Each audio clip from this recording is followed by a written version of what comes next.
In December 1872, the De Gratia was sailing in the Atlantic Ocean and spotted what appeared to be an erratically moving and directionless ship. They got closer to investigate and eventually boarded the ship, only to find absolutely no one.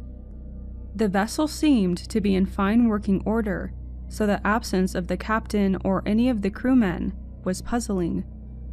This ship was called the Mary Celeste and would go down in infamy as the ghost ship.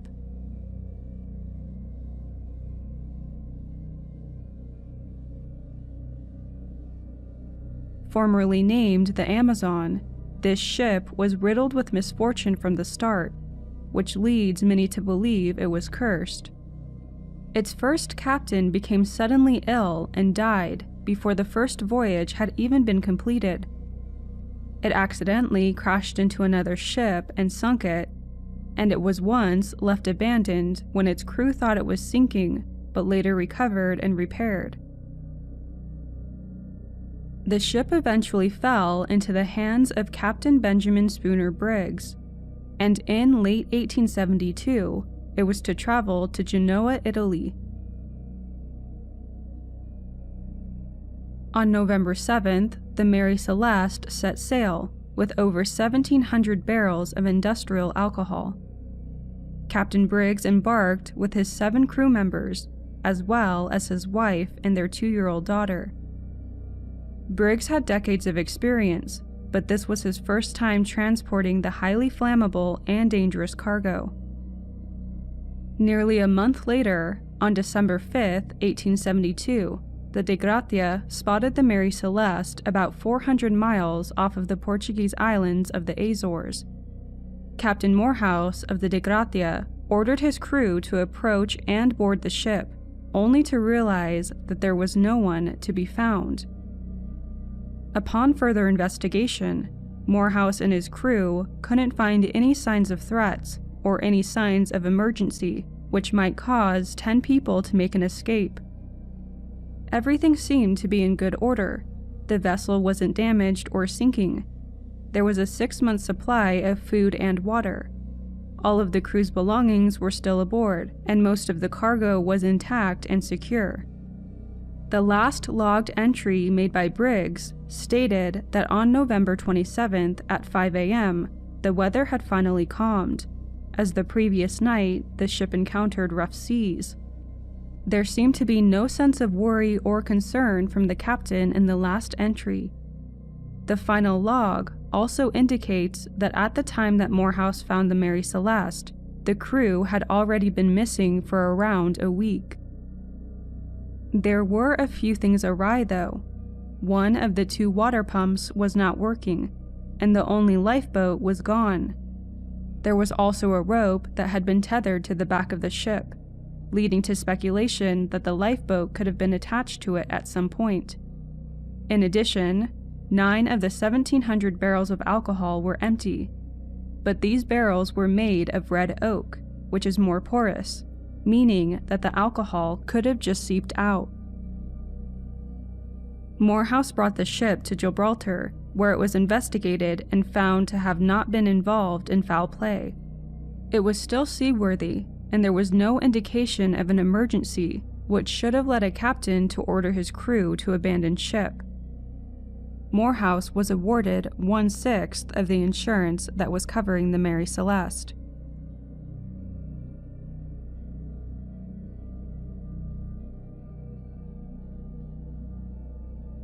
Throughout the years, many people have had theories as to what actually happened to the crew of the Mary Celeste.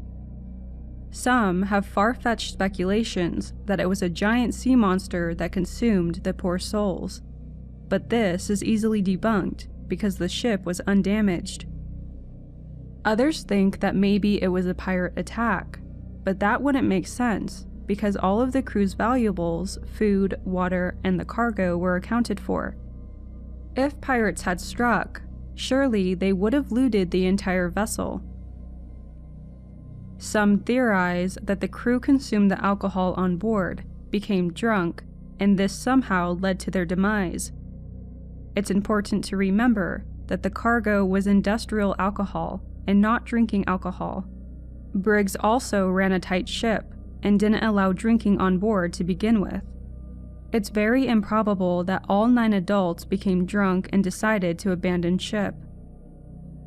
However, there are some believable theories. Some think that Briggs just became very panicked and ordered his crew and family off. 5 days prior to the last entry, it had been logged that Briggs expected to see land, but hadn't. Research conducted determined that he was likely 120 miles off of where he was thought to be, probably due to faulty equipment. Perhaps the water pump had broken, the ship's hull began filling with water, and Briggs couldn't decide if the ship was taking on too much water to stay adrift. This, along with being off course and not seeing land, he began to panic, and he ordered his crew and family to board the lifeboat. Another plausible theory is that there were fumes from the cargo that were becoming too strong, and Briggs was growing anxious either for the crew's health or of an imminent explosion. Again, this was the captain's first time hauling this type of dangerous cargo, so it's not unlikely that he would have been nervous and uneasy. Perhaps he thought it was a good chance to air out the vessel since the weather had finally calmed.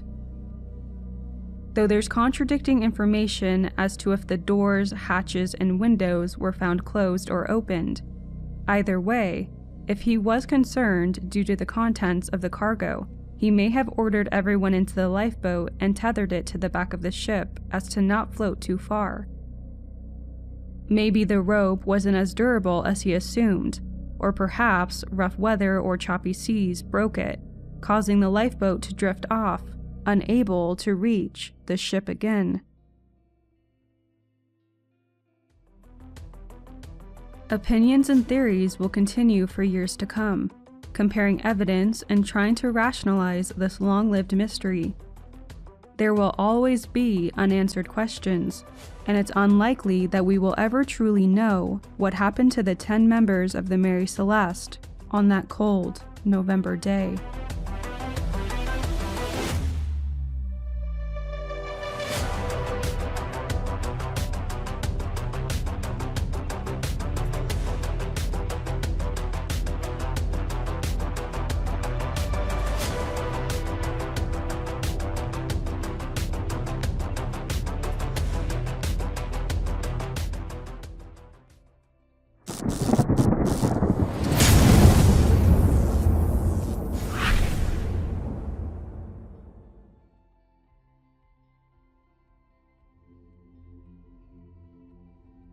The following story happened yesterday while I was sleeping over at a friend's place where we'd share one bed.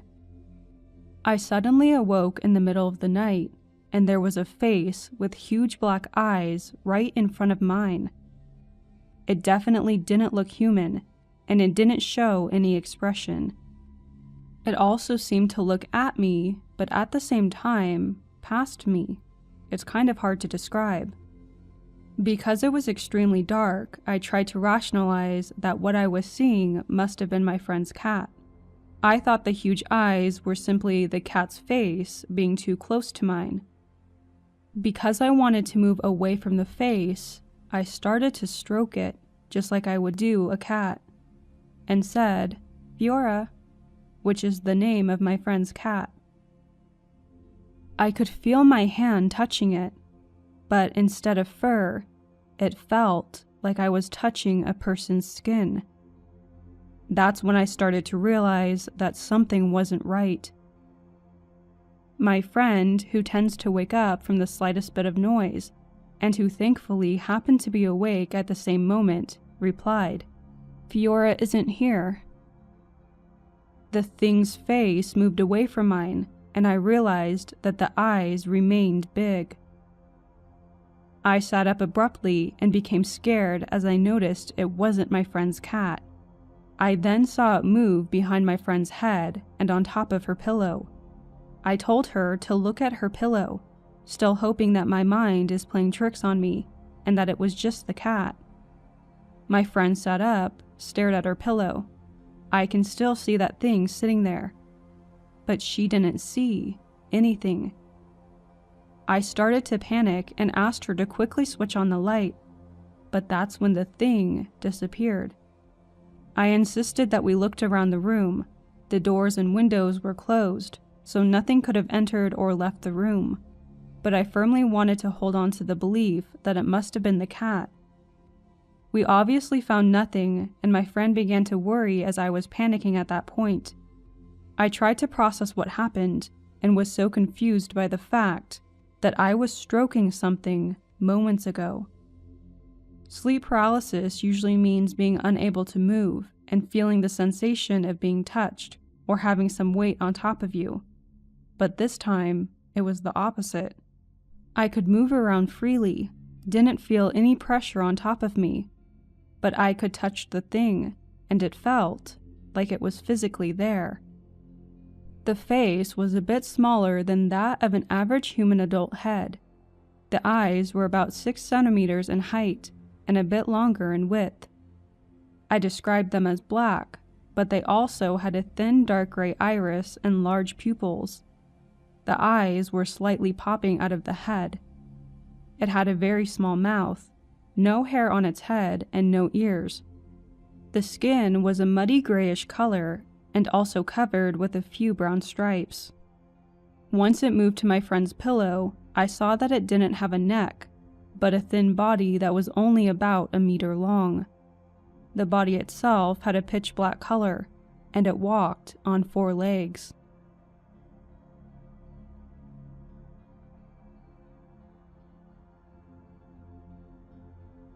My family would often move due to my dad's job. We lived in around 9 different states, sometimes moving houses within them. When I was 6, we had moved to Wisconsin in an older Victorian home. In the first year, I had fallen asleep with my mom in the living room. I had woken up at about 1 a.m., and I had seen that about 20 feet away on the bottom of the stairs was a woman. She stood about 6 feet tall and had long black hair and wore a black and white striped dress that covered her feet. Her face was not visible. I panicked but couldn't move. It took about 5 minutes of me squeezing my eyes shut to fall back asleep. I would wake up with small bruises on my arms and legs, but thought nothing of it. The same thing happened nearly 2 years later, before we moved.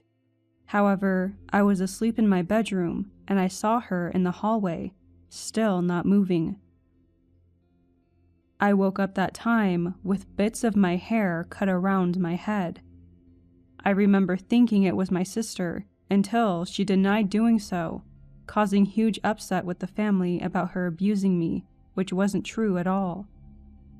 Now, we had moved to Kansas in a rather nice Tudor-style home. My parents liked older homes. If it was older than 80, we had to live there.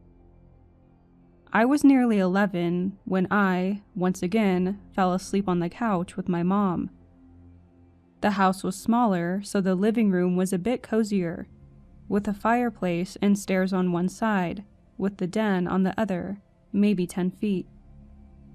I opened my eyes, and again, she was at the bottom of the stairs, slightly illuminated by the streetlight outside. The next morning, I woke with a migraine, the one and only one I've ever had.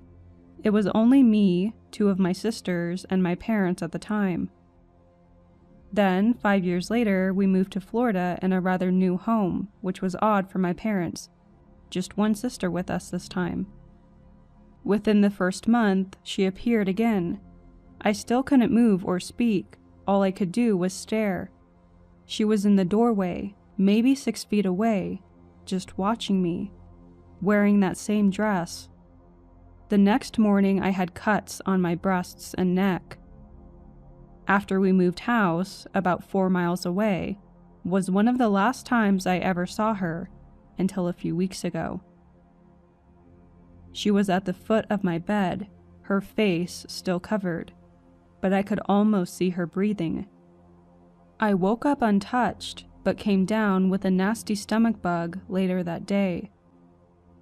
The last time I saw her, my parents and I moved back into my childhood home in Michigan. It was my grandparents before they left. I had a room in the basement and was rather happy with the setup. It wasn't until exactly 1 year after I moved in that I experienced her. This time I refused to open my eyes, tired of being afraid. But I could hear her. She was right next to me, breathing in my ear. She didn't say anything at all, just breathed.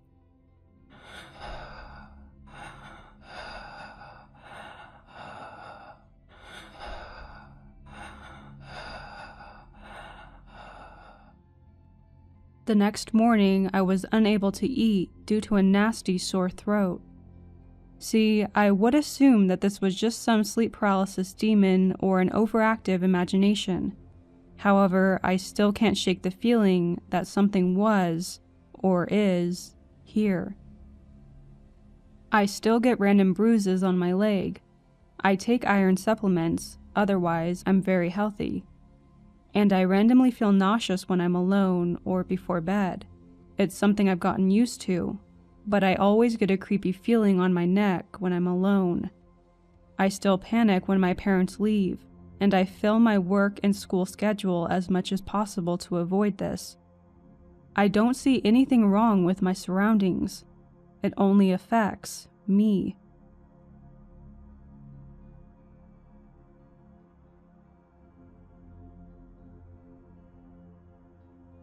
I've had random spouts of sleep paralysis throughout my young life, mainly after a weekend of partying and not sleeping.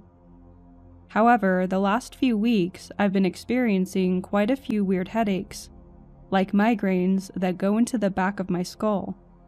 One night, I was having one of those nights where your body just keeps pulling you into paralysis.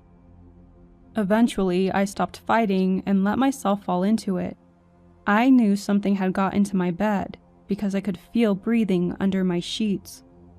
Whatever it was climbed onto my back and whispered into my ear. "Hello, Aaron."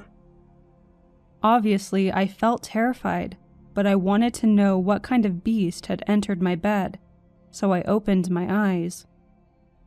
Its fingers were pressed over mine, kind of as if it were pushing me into the bed.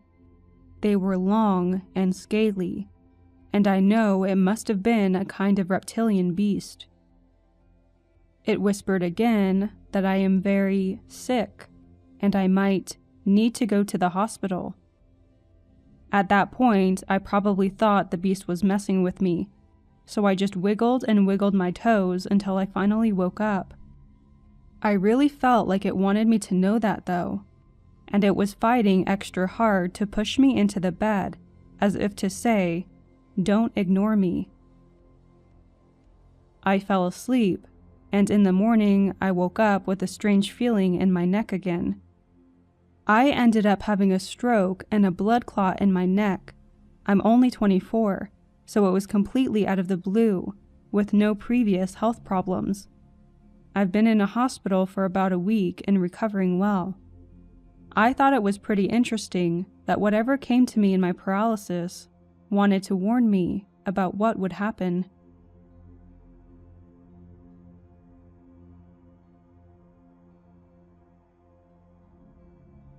For context, the first time I ever had sleep paralysis, I didn't know what it was, so I thought I was being possessed by demons. They were episodes where I would wake up lying on my back and felt like my entire back was being sucked into my bed. Like when you drop a rock into a very still lake. Visualize that and turn it into a feeling. And then I would hear the sound of the only thing I can describe as a very old heavy drawbridge coming down, like creaky old wood and chains, if that makes sense. And then, at the same time, I felt as if my body was sinking into my bed at a 45-degree angle. I absolutely thought I was being summoned to hell. Every time I had sleep paralysis, I would fight with myself to try to wake myself up. If I couldn't move my body at all, I would try to manipulate my breathing to try to engage any muscle at all to wake up. I would also never open my eyes, in fear that I'd see a demon in the corner of my room. I was not about to scare myself more than I needed to. After those happened, each time I got sleep paralysis, I started chanting in my head something about angels or God, in hopes that it would stop. Then, after a while, my brain developed a new sleep paralysis episode, and somehow did all that scary stuff, but added the sound of a chorus of angels harmonizing, the sound like welcoming you into heaven. But even so, I still felt extremely scared in the moment because of the sensation that my body was being sucked into the earth.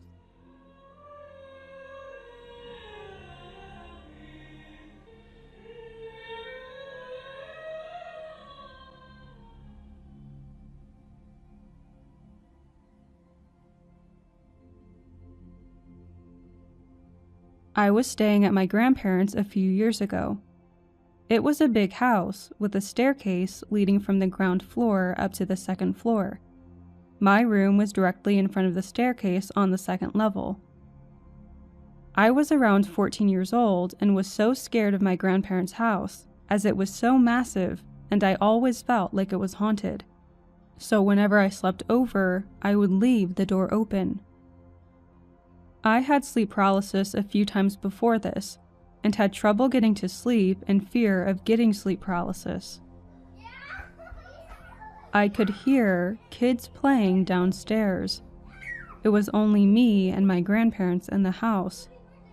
I remember looking directly down at my feet, out to the staircase, and hearing laughing. Then I could hear footsteps running up the stairs, and I could see the head and shoulder of a young boy peeking up at me. So I closed my eyes because that's all I could do. Then I could hear the little footsteps come up the remaining steps and stop at the end of my bed.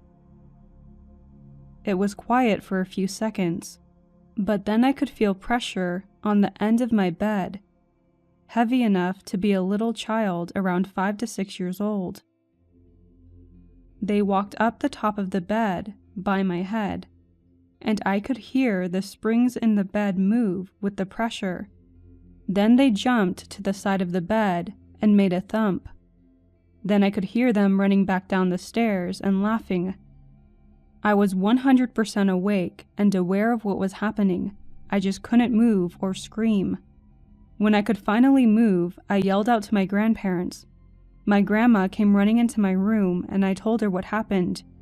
She didn't believe me and thought that I had just had a bad dream, but I didn't get to sleep the rest of the night.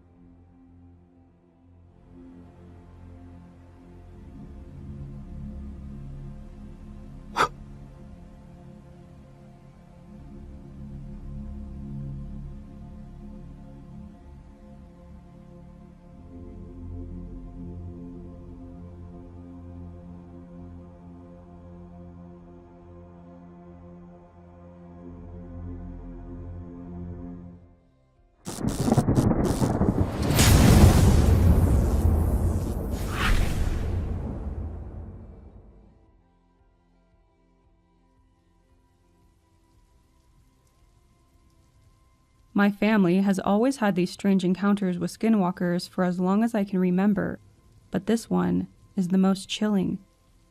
A little context beforehand. This story involves my mother's cousin, who lived not far from us.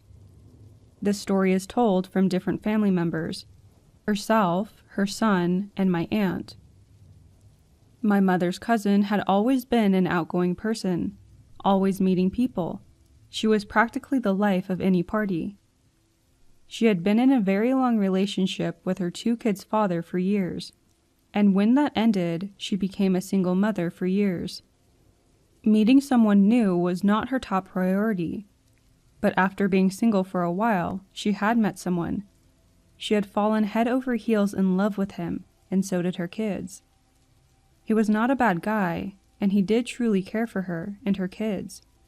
But after being together for a year, they both began being plagued by a skinwalker. Things started out small, like small taps on the windows, to hearing whispers outside their bedroom window. But with each visit, things got worse.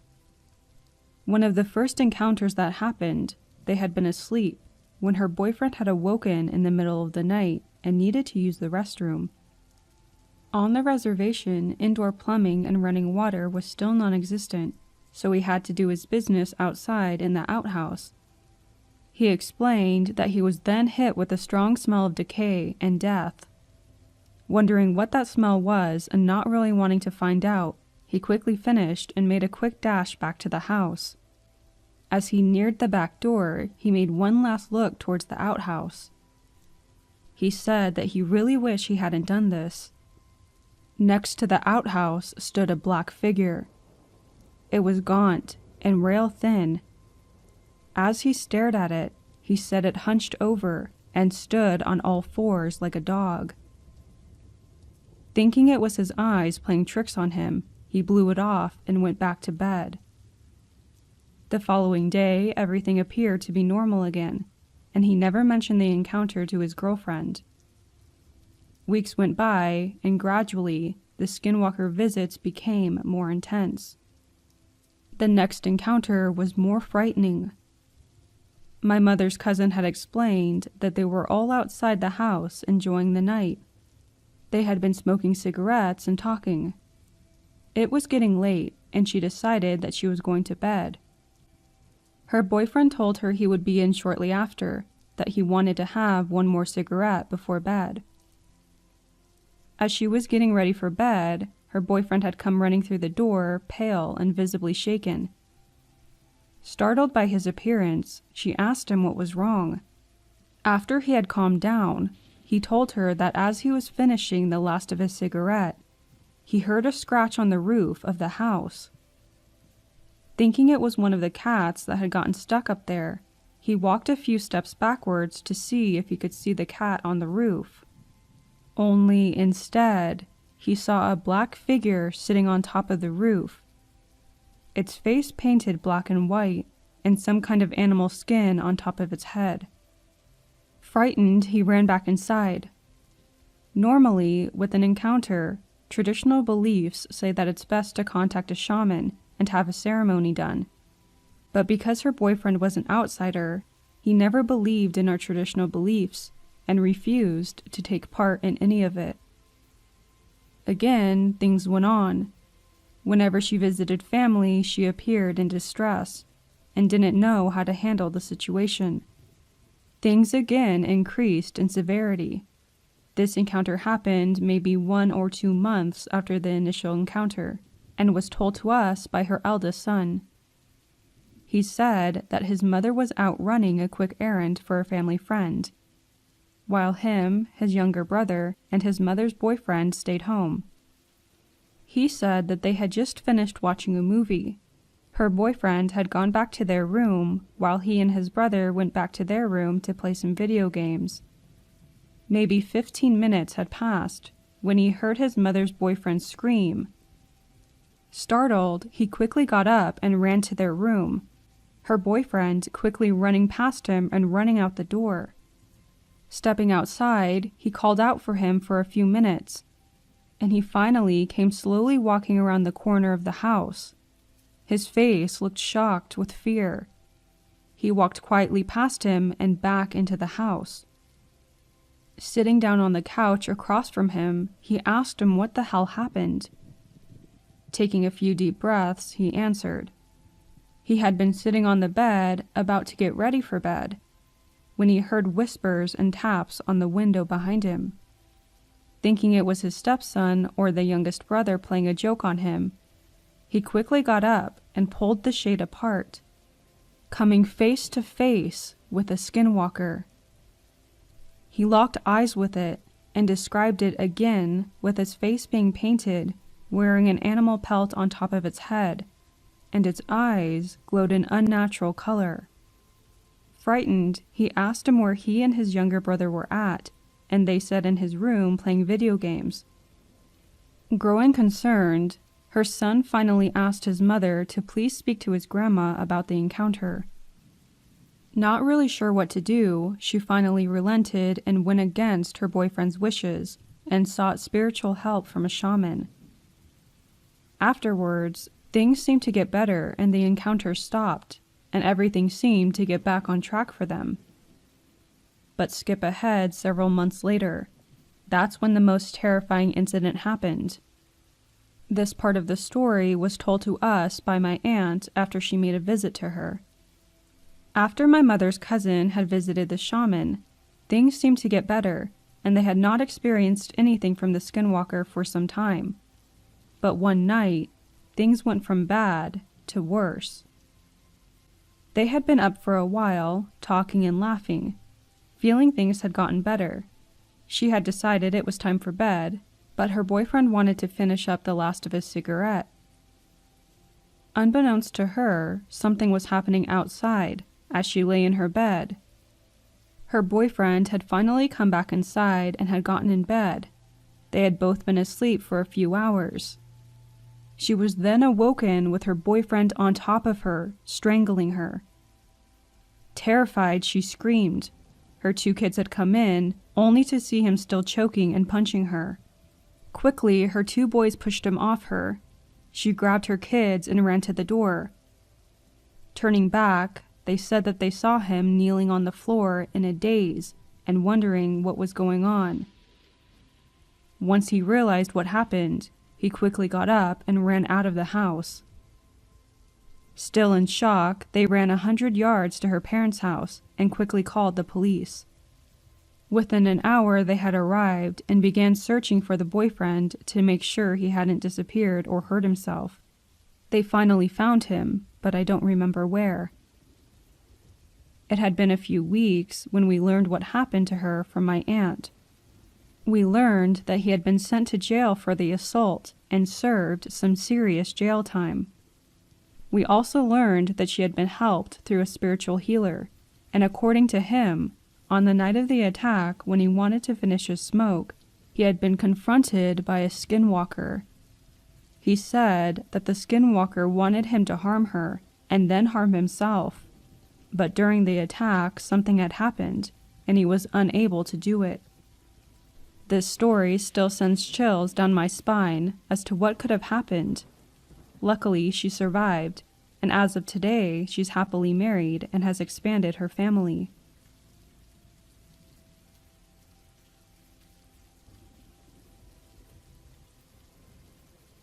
I believe I saw what a lot of people call a not deer last fall.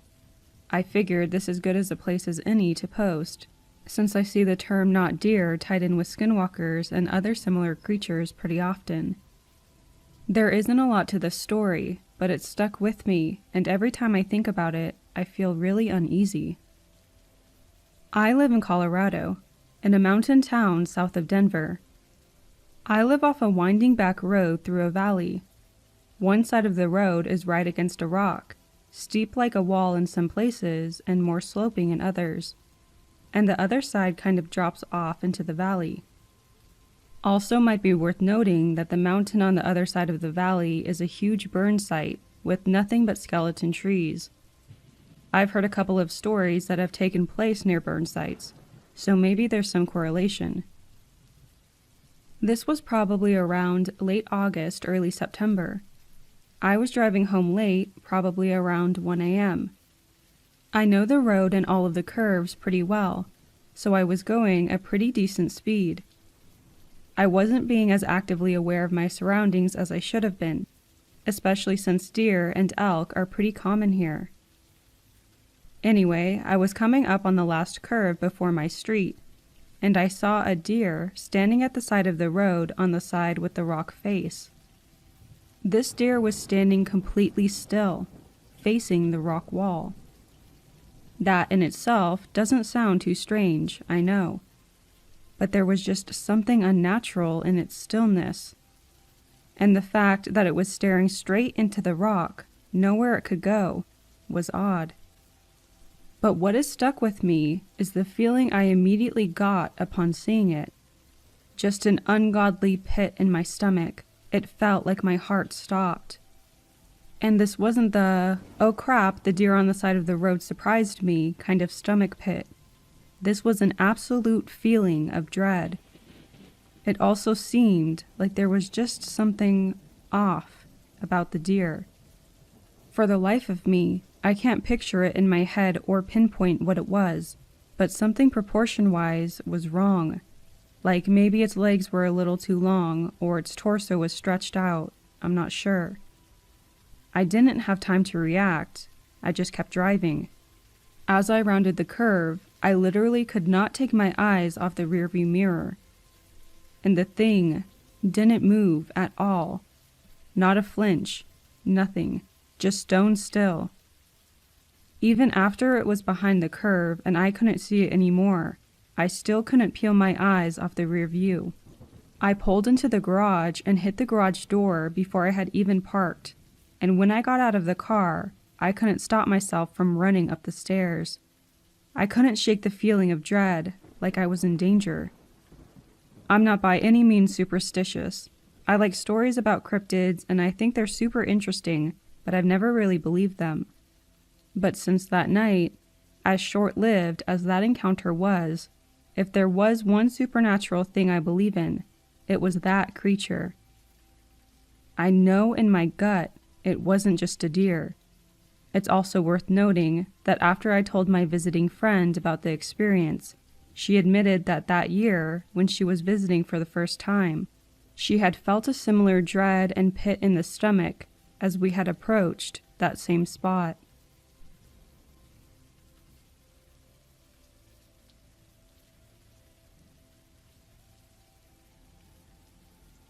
My aunt worked for a public service company in our small town in New Mexico that helped people that were in the streets who were homeless or in need of a place to stay. Most times they would get calls from the local police or nearby hospitals if someone was either intoxicated or just needed a warm bed. Her position at the company was a driver. When they received a call, she was tasked with picking them up. On this night, things took a terrifying turn. Local police had gotten several calls from a nearby neighborhood of someone walking around the area, and were afraid he may break into somebody's house. Dispatch had sent out a unit to see what was going on. Once they were there, they had found a male wandering the nearby foothills. At this point, the company was called and were asked to send one of their crew to pick up the person. A company van was sent that had just picked up a couple of people and was already en route. When they got to the neighborhood, the van pulled up to the police. The driver, who was a close friend to my aunt, said the two officers were frightened and looked like they had seen a ghost. One of the officers brought the individual out of the squad car. One terrified look from the driver, and he knew what they were picking up. It was a skinwalker. Horrified and not wanting to touch this thing, he led him to the back of the van. Confused, his partner asked him what was wrong. His only response was, "Let's get back fast. I don't want to be around this thing for too long." His partner opened up the back of the van, and much to the shock of the other passengers, the skinwalker got in and quickly squeezed into one side of the van. Once back at the main facility, the two men led the people inside. My aunt saw what was walking in and she was terrified. She asked her friend if she could handle the check-in by herself, while she excused herself to another part of the building. When everyone was checked in, my aunt told them to turn in whatever valuables they had. As everyone had finished taking everything out of their pockets, the only one who hadn't was the skinwalker. There were only 2 people brave enough to go through its pockets, and what they find scares them even more. As they start pulling items out of its pockets, they were shocked at what they found. They begin pulling out strands of hair, fingernails, pieces of small bones, and cigarette butts. It also wore a small pouch around its neck. By this point, the staff were so scared that they refused to look inside. They all decide to let it leave.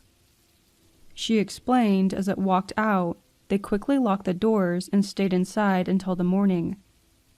The following day, as they let out many of the people who stayed the night, many of them told the staff that they heard knocks on the windows and eerie whispers through the night, many refusing to look out the window.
Chances are you've seen this blimp, or at least a photo of it at some point in your life. But you are probably unaware that this very aircraft involves one of the most bizarre mysteries.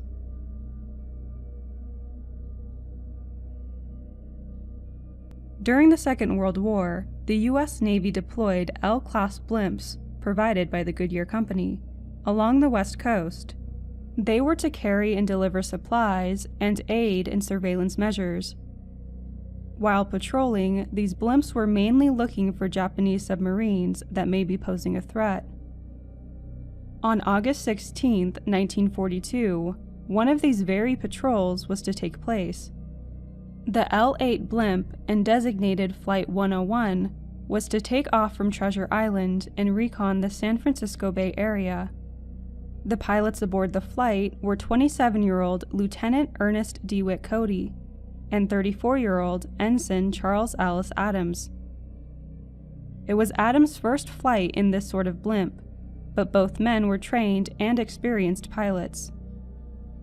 Machinist Riley Hill was to partake in the flight, but was ordered off last minute, with most speculating that the blimp was already too heavy and couldn't carry all three men. After Hill made note that the aircraft was in perfect working order and had plenty of fuel, the two men departed. Flight 101 left at 6 a.m. and arrived a few miles east of the Farallone Islands an hour and a half later. At 7:42, they radioed into Treasure Island where they were located, mentioned that they spotted an oil slick, which can be caused by submarines, that they were going to investigate and to stand by. We're seeing something in the water. Going to take a look. Stand by. This would be the last time anyone heard from the two men. At the time, a Liberty ship and a boat of fishermen were out in the surrounding area and witnessed the next events. They claimed that the blimp circled the area where the oil slick had been reported, dropped 2 flares into the water as if to mark the location, and descended close to the water surface. Then, around 9 a.m., over an hour after their last radio call, the blimp quickly ascended and began its way toward San Francisco, instead of continuing its intended route. Treasure Island tried multiple times to get a hold of the crew, but to no avail. They alerted nearby aircrafts, and around 10:20 a.m., a Pan Am flight spotted the blimp near the Golden Gate Bridge. They reported that nothing seemed out of the ordinary, and Flight 101 seemed to be headed back to base. 10 minutes later, it was said that the blimp rose rapidly into the clouds, reaching altitudes that could be dangerous for such an aircraft, and were also against protocol. At 10:50 a.m., The blimp was then seen by beachgoers to have been deflating and hitting the sand. Multiple witnesses, from the fishermen to the people on the beach, claimed to have seen the men inside the gondola. Flight 101 bounced along the sand, rose, and hit the side of a hill, and then finally crashed in the middle of a Daly City street. Hundreds of citizens and numerous officials were watching this unfold, and were on the scene immediately. To their surprise, the 2 crewmen were nowhere to be found. The state of the blimp upon crashing was peculiarly normal. There were multiple parachutes, an operational machine gun, and strangely enough, the radio was in complete working order. One of the pilot's hats was also still placed on top of the blimp's control panel, and a briefcase with important information remained locked and secured. 2 life vests were missing, but it was mandatory to wear them while flying over water. The craft had hours of fuel left, and the lifeboat was still aboard and in place. One of the 2 underwater bombs remained on the blimp, and the other was later found to be knocked off while hitting the hill. Though there are a few odd observations. There was a leak in the blimp's helium, which could have happened because of the high altitude, that the gondola door was latched open on the outside, and the safety bar in the door had been removed. The engines were also idling, which leads to speculation that they were trying to slow down the blimp. Last, a microphone connected to speakers outside of the blimp was found dangling in the gondola, meaning perhaps one of the men was speaking to a nearby ship, or to his colleague who was outside of the craft. An extensive search was conducted by air, land, and water, but the men were never seen again. After the war, the blimp was returned to the Goodyear Company, where they repaired and refurbished it, and used it for promotional purposes until 1982.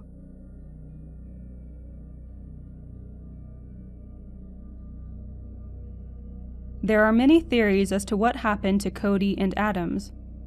One of the most logical explanations is that there was a malfunction that needed to be fixed on the outside of the craft. One man climbed out of the gondola to fix it, then fell, and when the other man tried to help, he also fell.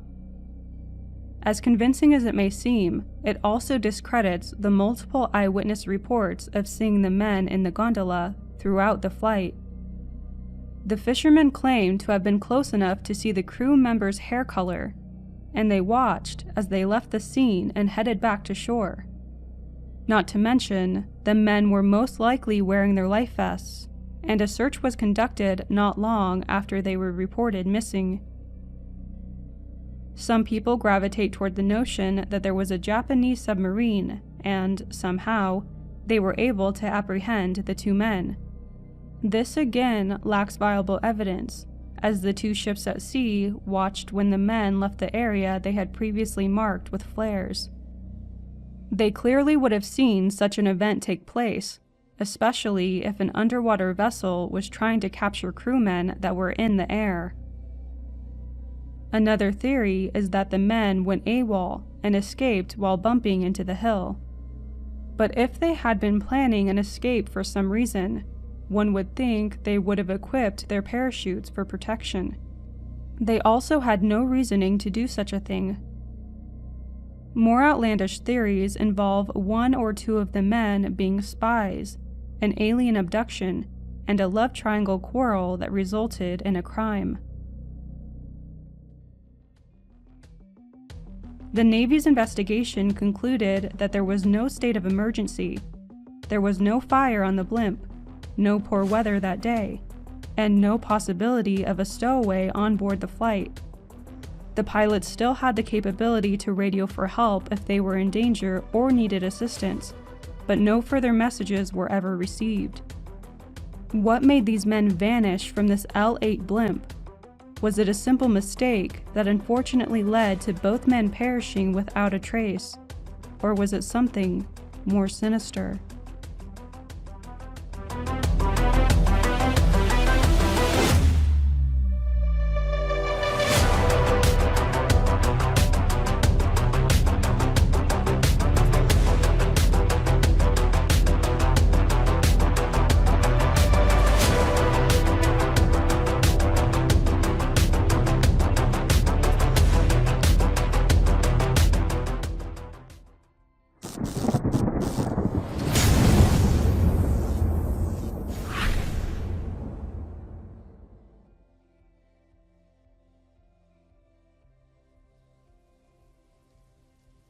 Back in 2015, my brother worked for a security guard hiring place. Not exactly sure what you call it. Basically, he'd call and they'd station him in some place or another that needed it. So this particular time, my brother got hired by the local cemetery. They'd had issues with kids sneaking in at night and messing things up, and at one point, they even broke a couple graves. Anyway, his job was just to drive around the cemetery and make sure no one was messing around. This area was pretty rural and at the time had a pretty bad stray dog problem. Dogs would get lost or people would drop them off and they would form packs and roam the countryside. On this particular night, my brother was in the cemetery and noticed a pretty big pack of dogs, about 8 or so, just wandering around and playing. There was a big Rottweiler, a couple of mixed breed dogs, and even a little Bichon Frise that was clearly someone's pet at some point, because it still had a harness on. So my brother is doing his rounds, and he's driving really slowly with the window down. He has his arm out of the window with the spotlight, and it's pitch black at this point. Suddenly, he hears the dogs going crazy.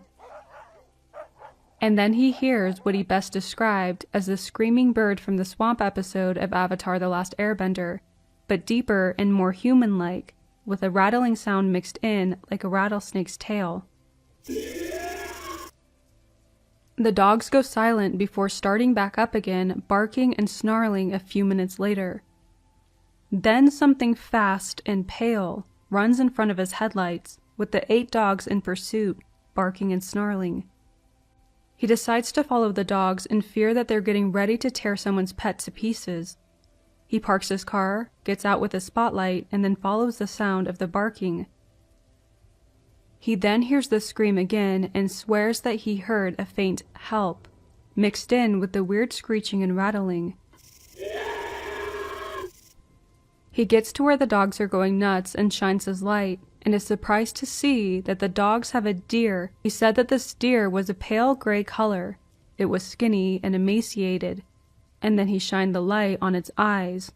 They're black, he said, but no light reflected off of them, and had no shine whatsoever. They looked like the eyes of something dead.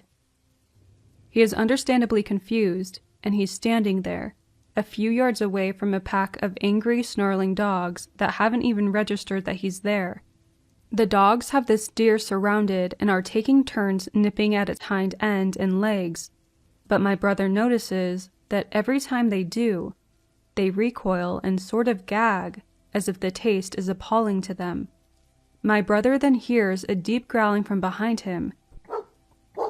This big Rottweiler bowls past him and launches itself at the deer, grabbed its hind legs, and with a mighty shake knocks the thing over and just starts wailing on it. He then says the deer let out a screech again, and then it takes its hoof and swipes, yes, he said swipes, at the dog.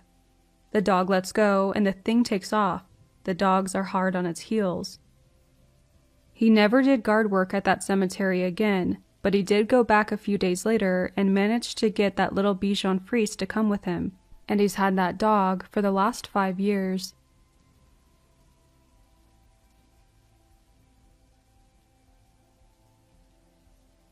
We live in Utah, and my Uncle Mark went on a mission at 19. They sent him to a Native American reservation in Arizona and paired him with a companion named Carl. When they first got there, there was a huge rift with the locals on the reservation with them being there. They didn't want my uncle and Carl staying on the reservation. Eventually, they came to a compromise that they would stay on the outskirts in a trailer. The reservation wasn't very big and was located next to a heavily wooded area.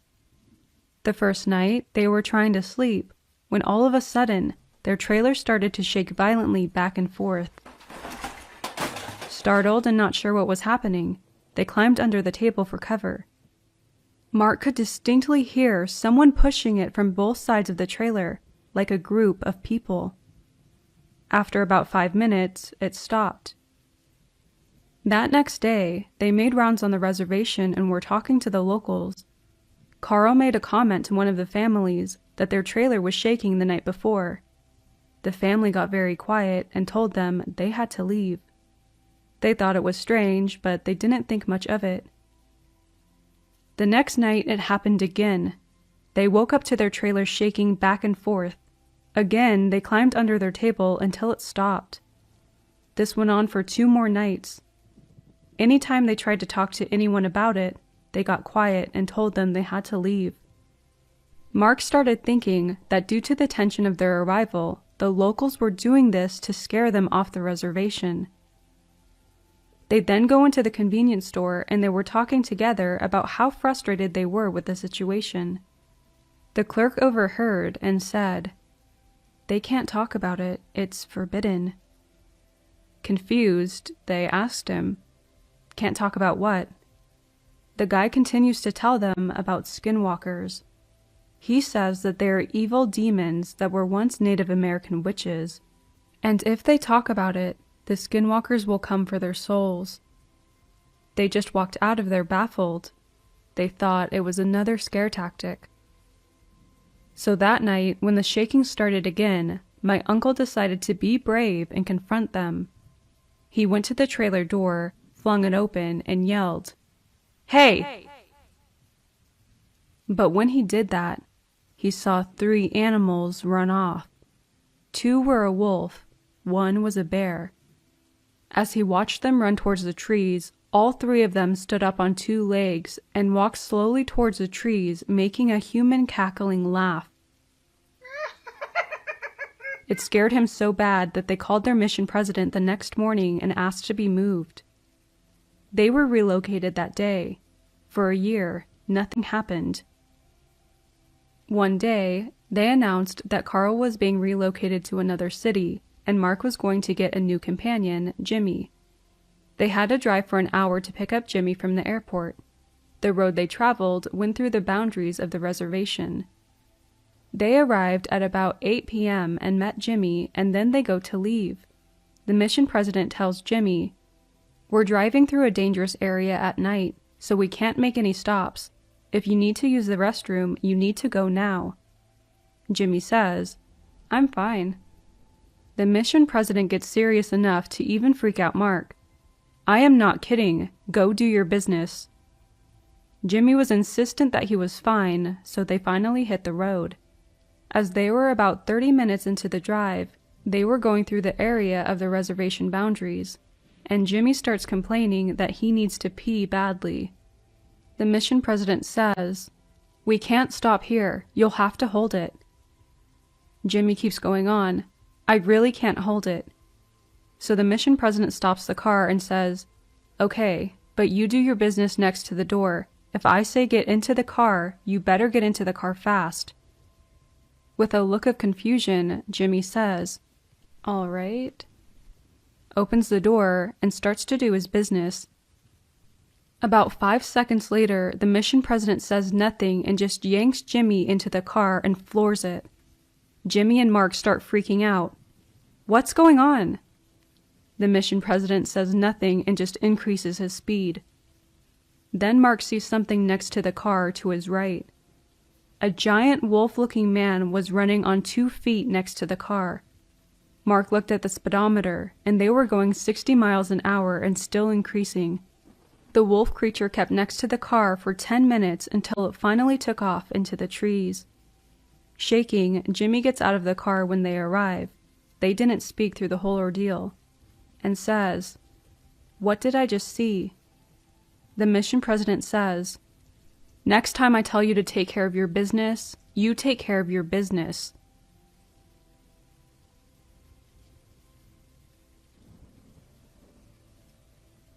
One night, years and years ago, I asked my mother if she had any stories dealing with the paranormal or with skinwalkers.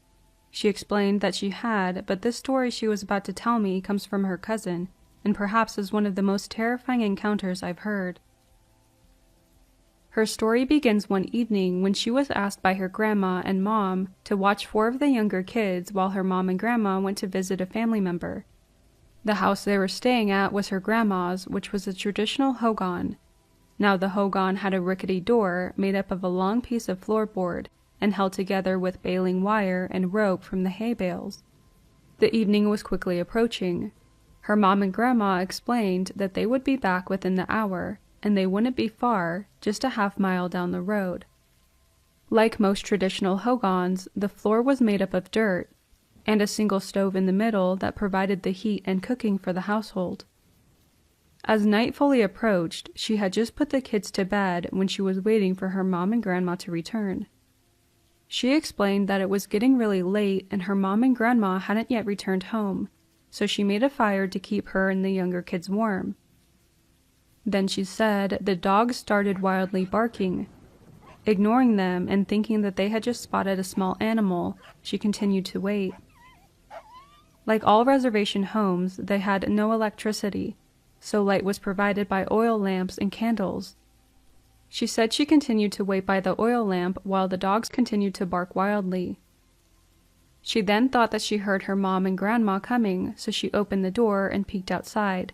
Still no one was there, but the dogs who were still barking were now facing a nearby hill. Startled, she quickly closed and tied up the door, not wanting to draw any attention to herself. She dimmed the oil lamp and sat quietly next to the sleeping kids. Suddenly, the barking dogs began chasing something around the hogan. It must have circled around a few times, she said. Then, out of nowhere, she was hit with a strong odor of rotting meat, like an animal that had died out in the sun. Terrified, she said that she couldn't contain her fear, and she began to sob, waking the kids up on the bed. They asked her what was going on, and she told them to just be quiet and sit there. Finally, she saw approaching headlights slowly coming up to the hogan. Whatever this thing was noticed the headlights too and quickly jumped off the roof. She said after this encounter, all of the kids ran out of the house to their grandma crying. Some years later, she asked her mom what they saw that night.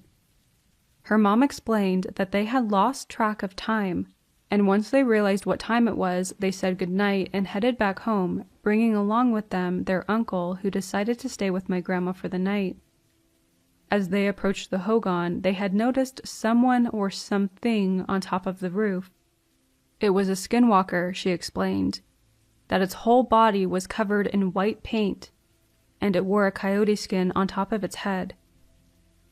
As they got out of the truck, it jumped off the roof and ran up the hill, and before they knew it, it was gone.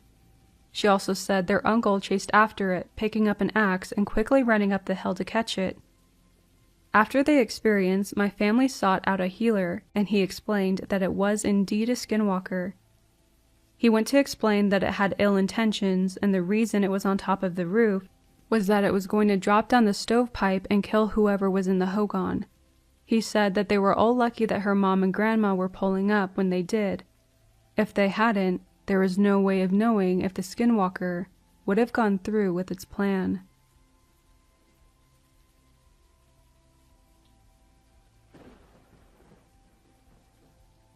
My dad has had many run-ins with the entities of the dark from his childhood into his adult life. One story he told my little sister and me was when he was in his 30s. My mom and dad didn't have the best relationship when I was growing up, so my dad leaving for a period of time was something not out of the ordinary. During this one period, my dad had left and was staying with my grandma and grandpa. They had a little house close to the mountains, which was about 12 miles, maybe more, outside the city of Gallup, New Mexico. The story starts when my dad and his brother had to hitchhike into town to look for work and to help my brother sell his jewelry that he made. After a long day in town, they decided to head home since no one at the time had a home phone, and their only form of transportation was walking. It had been early in the evening when they finally arrived at the dirt road that led home. The sun was setting fast, so my dad and his brother picked up their pace, not wanting to walk home in the dark.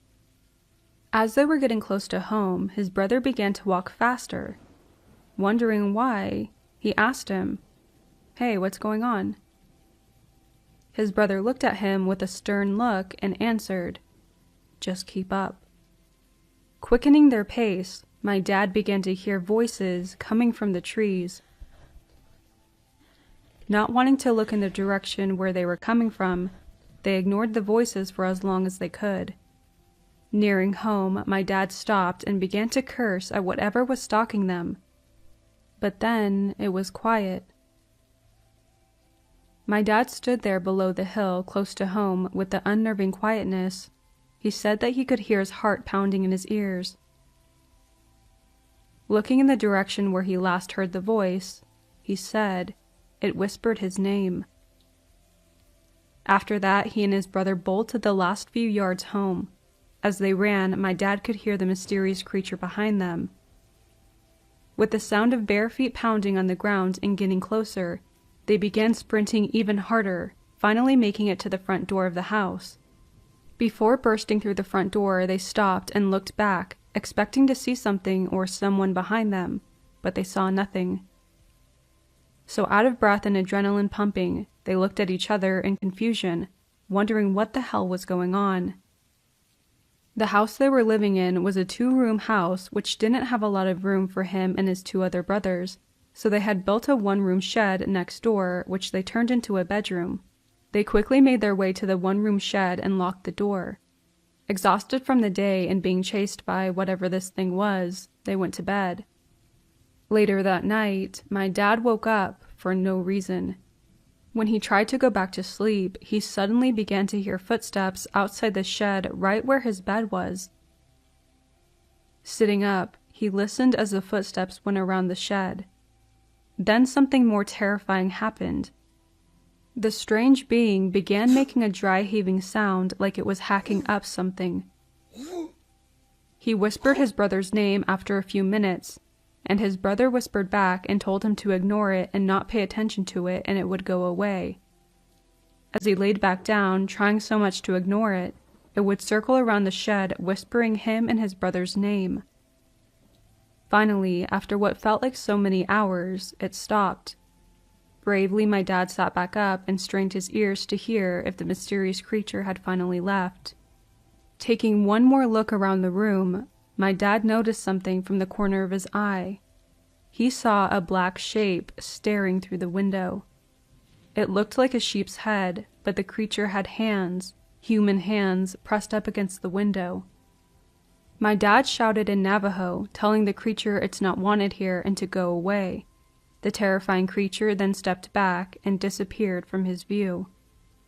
Sometime later, he had finally fallen asleep, and then awoke the next morning and told his mom and dad what happened. Recounting the experience to my grandma, they knew they had encountered a skinwalker. She told him to pray and bless himself with the smoke from the stove.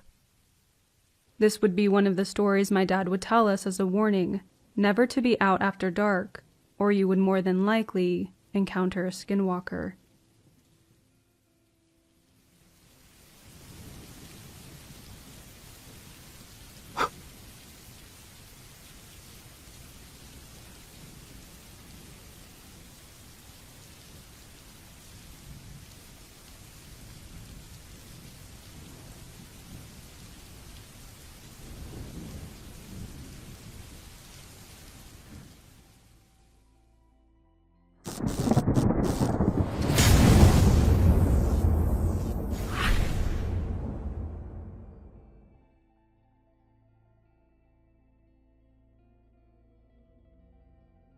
It was last summer. My girlfriend, now wife, and I finally made the big decision to move in together. Cobblestone Square is a situation of apartment complexes surrounding a center park. After living in another apartment for 2 years, I learned a bigger apartment was opening up on the other side of the complex. We needed bigger space because my wife had 2 children from a previous marriage. After a rushed inspection, we were happy to move in as June started. The months passed and the days grew shorter and colder. Autumn was drawing close, and with it, that's when the trouble began. In all the stories and movies, it starts out small. Things moving from place to place, lights being left on, etc. All chalked up to forgetfulness. This was true in our case, and we didn't think much of it. It only started to escalate with the children. Our apartment is set up with 2 bedrooms and baths on the opposite end of each other. In our bedroom, we have our own private bathroom, and next to the kids' room is a small hallway leading to their own bathroom. We would give them baths here and potty train, and almost as if flicking a switch, when the autumn months came, our youngest, a 2-year-old girl, would absolutely hate going into the bathroom. At the mere mention of bath time, she would go into hysterics. Or, on good days, she would sit in the bath, and in the process of bathing, she would look past myself and my wife and start screaming and crying. Oftentimes, something would catch her eye in the mirror, and she would also start crying like mad. The most unsettling part would be that as soon as we took her out of the bathroom, she would stop and act like nothing happened. Our son, who was 4 at the time, also would run up to us and say that he would hear a voice saying "uppy," which is a common saying among the children when they wanted to be held. We asked if it was his sister, and he would profusely say it wasn't her, but he did say it sounded like a kid. This happened a few times. With my wife being separated from her first husband and splitting custody, we would have the children come live with us every other week. On the weeks that the children would go stay with their dad, the activity would seem to die down, but that didn't mean it wouldn't happen. I asked my wife if she remembered anything from last year, and she recounted a time when we didn't have the children and she was cleaning the house. She noticed the kids' door was open. We usually keep it closed, but thought that maybe I went into the room for something. It wasn't until a while later that she used the kids' bathroom and saw that the door was open again. She found me in our room and asked if I opened it, and I said I didn't. With more incidents of lights being found on and doors opening, it all came to a head near the end of October when I was washing dishes in the kitchen. Above the sink facing the living room is a small window that allows someone in the kitchen to look out into the dining room and living room, and additionally the back door. After the kids had been put to sleep, my wife and I set about our nightly duties of chores to finish up before the next day started. As I was washing dishes, I looked up from the sink and saw in the glass of the back door a reflection of a large shadow in the hallway to the kids' bathroom. It quickly entered the bathroom, and I immediately walked over, turning on the light, and saw nothing there. I went to my bedroom where my wife was vacuuming, and I asked her if she by chance went into the kids' bathroom. I wasn't surprised by her response when she said no, and I told her what I saw. It was after this event, and subsequently Halloween, that all the activity seemed to stop. Months passed by again, and now we jump to 2020, August. As soon as the activity started again, I kept a journal of all of the findings. That way there was a record. On August 10th, I went to go to the bathroom in the kids' bathroom before going to bed and heard a small child giggle. Both children were fast asleep. August 11th, my wife was bathing our daughter, and in the first time in a year, our little girl started to shriek in fear until she was out of the bathroom. August 13th, while getting ready for bed, our son knocked on the door. I'm always the one to answer, and he told me that he was afraid. He wouldn't elaborate on what it was, but begged for the closet to be closed. The closet has never been a problem, and a few nights after this, we returned it to being open and haven't experienced anything like it again. August 15th, my wife and I had an argument, and I went to sleep on the couch for the night. As I was tossing and turning, I heard a child's voice in the night, "Uh-huh," as if answering a question. I forced myself to go to sleep. Both myself and my wife have caught our son speaking to himself. My wife told me that once she heard him saying, "Ow, stop it, you're hurting me." And when she went to go check on him, he was in the hallway by the kids' bathroom, holding his arm. During the daytime, the kids were playing and both me and my wife were doing our own thing. As I was sitting on the couch, our son runs behind it, stops, and then says, "And how would you do that?" Out of the blue. I turn to him and ask him who he's talking to, and after a moment's hesitation, he says, "Nobody." I told him I heard him say something, and he insisted that he didn't say anything. One occasion, my wife was sleeping on the couch, and in the middle of the night, she heard a man's whisper, "Don't get up," to which she promptly obeyed. It was the night after that I woke up from my sleep in the bed to see a shadow shape standing over me with red eyes. I felt as if it was going to hurt me.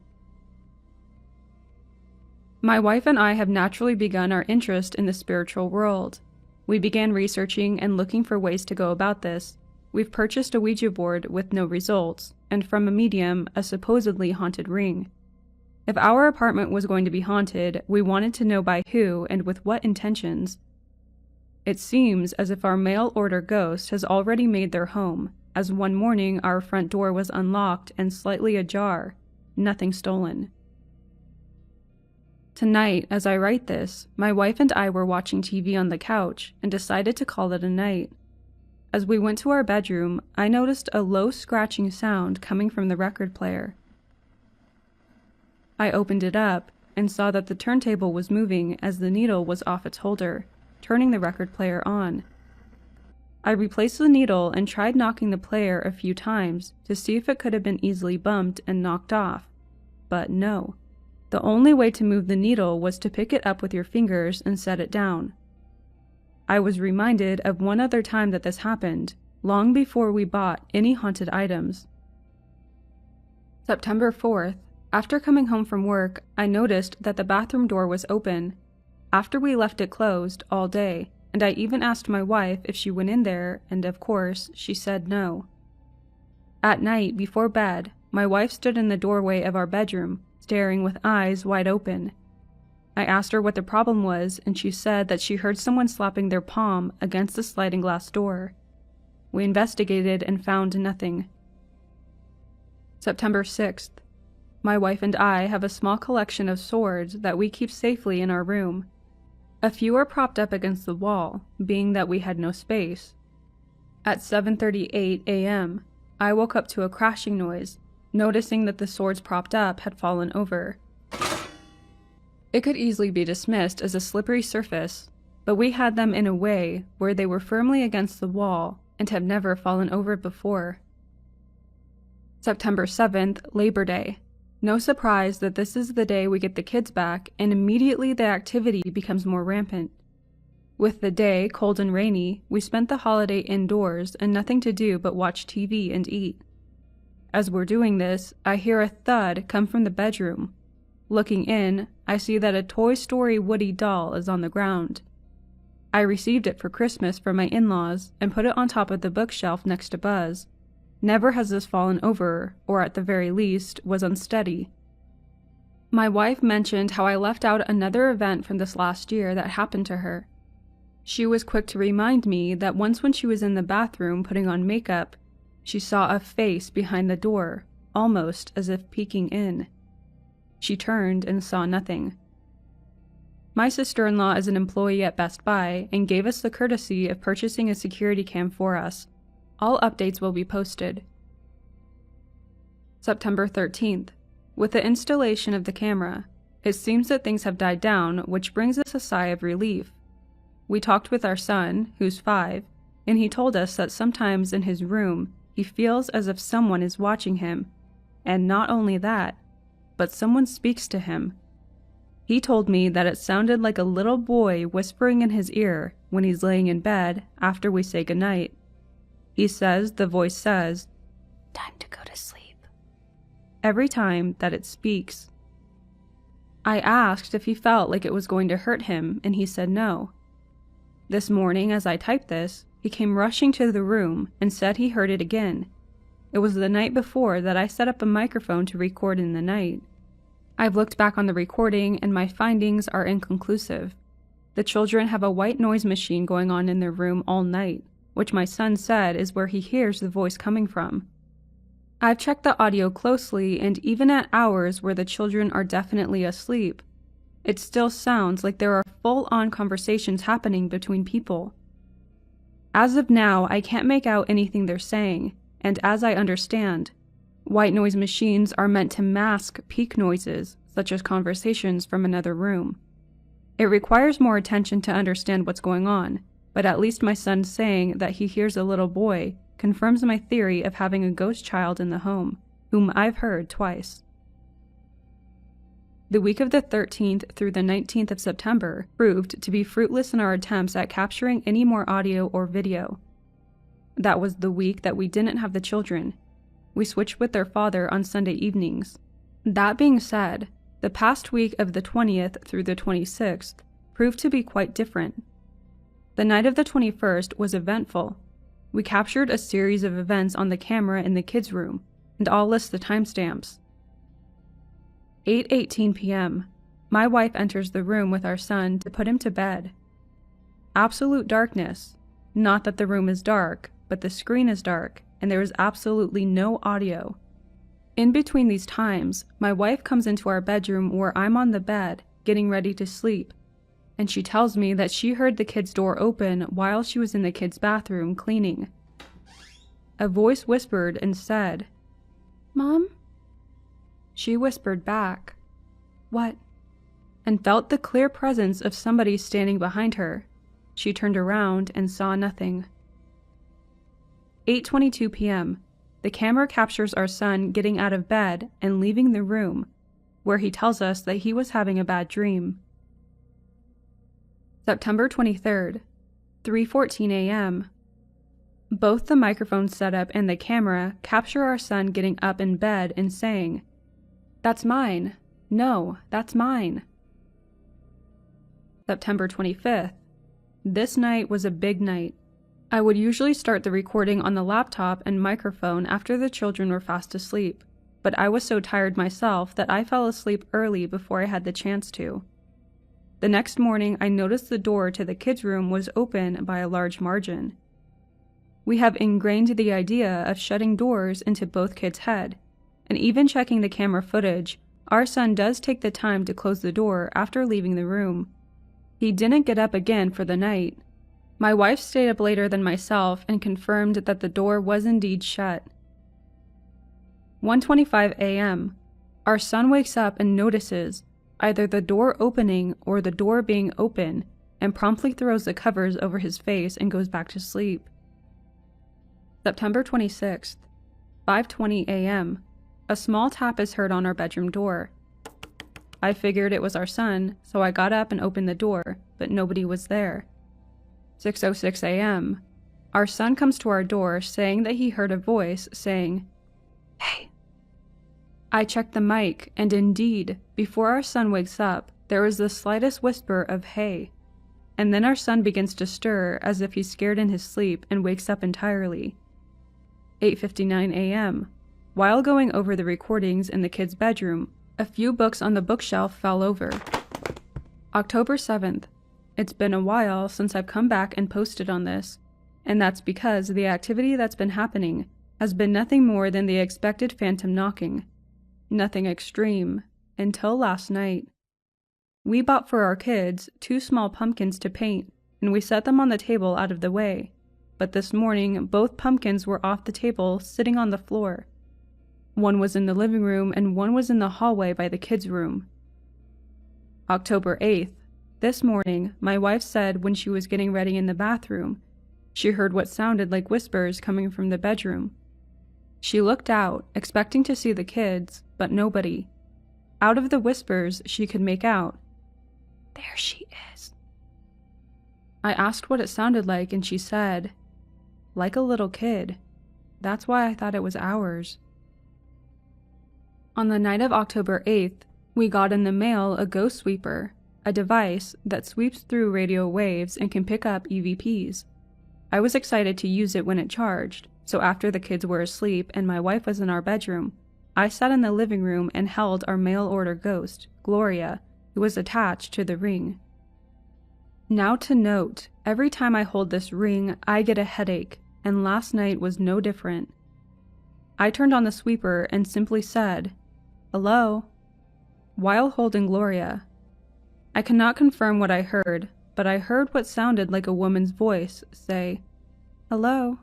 back to me. I quickly asked more questions, but nothing more was heard. I decided to put Gloria on. She fits only on one finger, my left pinky, and then I went to bed. I usually fall asleep on my back and stay that way. Once in a while, I'll turn on my side, but last night I couldn't get to sleep until I rolled onto my left side, the same side Gloria was on. Anytime I laid on my back or turned right, I would wake up until I returned to the left side. It was interesting. I am thoroughly convinced my apartment is haunted. People die in them way too often to think it's not a possibility. And if nobody died here, the cemetery across the road definitely doesn't bring me any comfort. As I write this, I can say that two distinct entities can somewhat be accounted for. A small child ghost and something else. Or maybe something that wants to be viewed as a child. We still live here to this day, and autumn is just beginning. That's when things seem to really get interesting around here.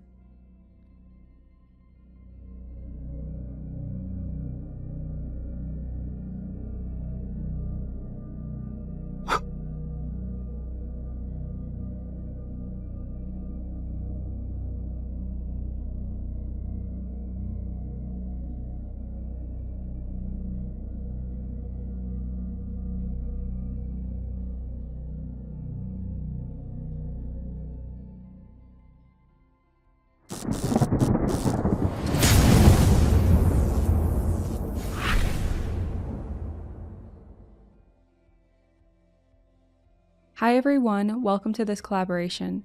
Included are a lot of talented narrators that deserve more attention than they receive. I'm going to have all of their information listed in the description box below. So go check them out, subscribe to their channels, and let them know that Aries sent you. And without any further ado, I hope you enjoy this collaboration, and happy Halloween!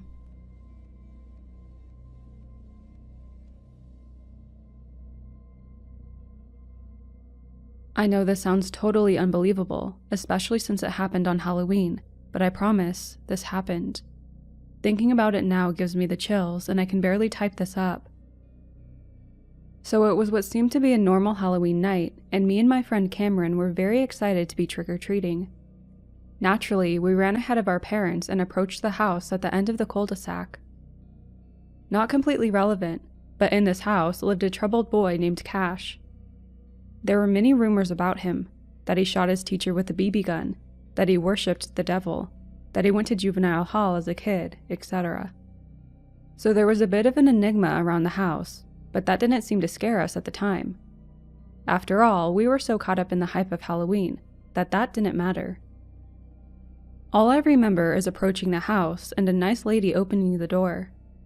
I remember being surprised that anyone even opened the door. Nonetheless, a really nice seeming lady. After all, this was Cash's house. Next thing I know, we're in the house and the door is closed. I don't recall ever deciding to go in the house. The main room to the house was very long and had purple lights illuminating it. We were then led into an elevator at the end of the room, where a pale-faced, gaunt, tall man, dressed in a tuxedo, wearing white gloves, stood in the corner, welcoming us in. We walked in and the door closed behind us, and I remember feeling like we had gone down several floors. The elevator was very dark, but I could tell we were somehow traveling downward in this one-story house. The whole time the man stood motionless in the corner, with his hands at his sides. Then the elevator door opened again, leading to a pitch-black hallway. At this point, I don't know what happened. All I remember is suddenly being outside the house, and our parents were freaking out, wondering where we had gone, and chastising us for going into a stranger's house. I don't know how long we were in there, but it seemed like we were there for only a split second. Yet, I distinctly remember this elevator going down, for at least what felt like several floors. How could this one-story house have an elevator? And who was that lady and that man? I have no idea what actually happened that day. Thinking about it gives me the creeps. I have never mentioned this to my mom or anyone else because it sounds so unbelievable, but I know that something was very out of the ordinary in that house.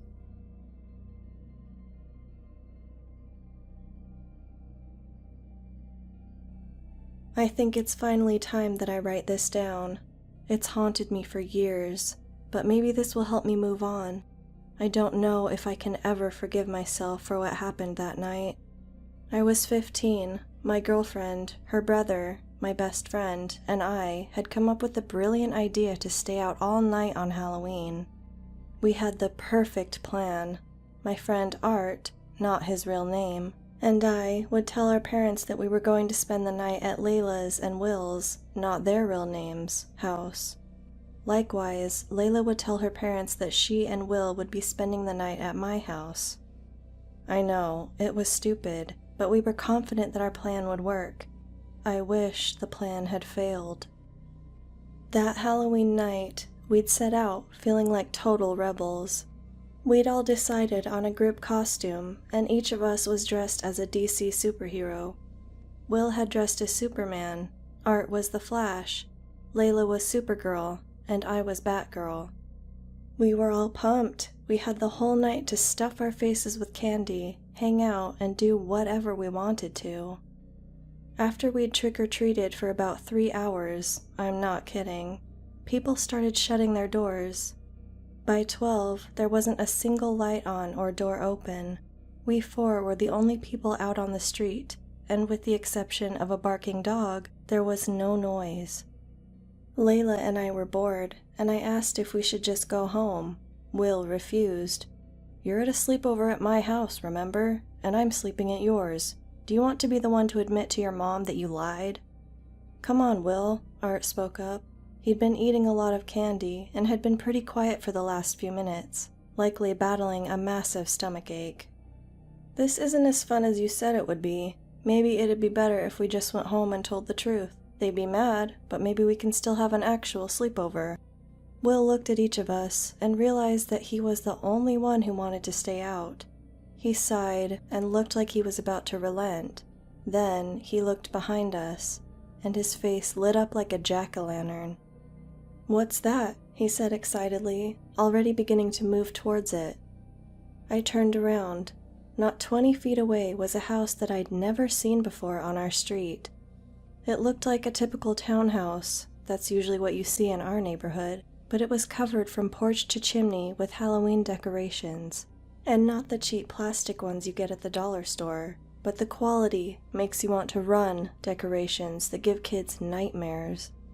There were 2 disturbingly lifelike pumpkin-headed scarecrows guarding the front gate, and over 24 skeletons standing at attention in the front yard. Jack-o'-lanterns dotted the porch, each one with a face frozen in agony. A gigantic spider was perched in the show window, looking like it intended to make the shrub it was hovering over its next meal. Bones were scattered across the roof, as if someone had just dropped a handful of them from the sky, and, for the finishing touch, a spotlight hidden among the shrubbery made the entire house glow an eerie purple. Layla and I glanced at each other. How had we not seen this house earlier? Granted, we hadn't been paying close attention to every house we passed, but still, we'd been all over town. We'd have noticed a glowing purple house, right? I turned to ask Art, but he was just as entranced as Will. Before I could blink, he was running towards the house too. Once again, I glanced at Layla. She shrugged her shoulders as if asking what I expected from 2 Halloween-crazed boys. I grabbed her hand, and we ran after them. Up close, the house was even more disturbing. The scarecrows eyed us as we walked through the front gate. I tried not to gag as I passed them. Someone had certainly taken liberties to make the yard believable.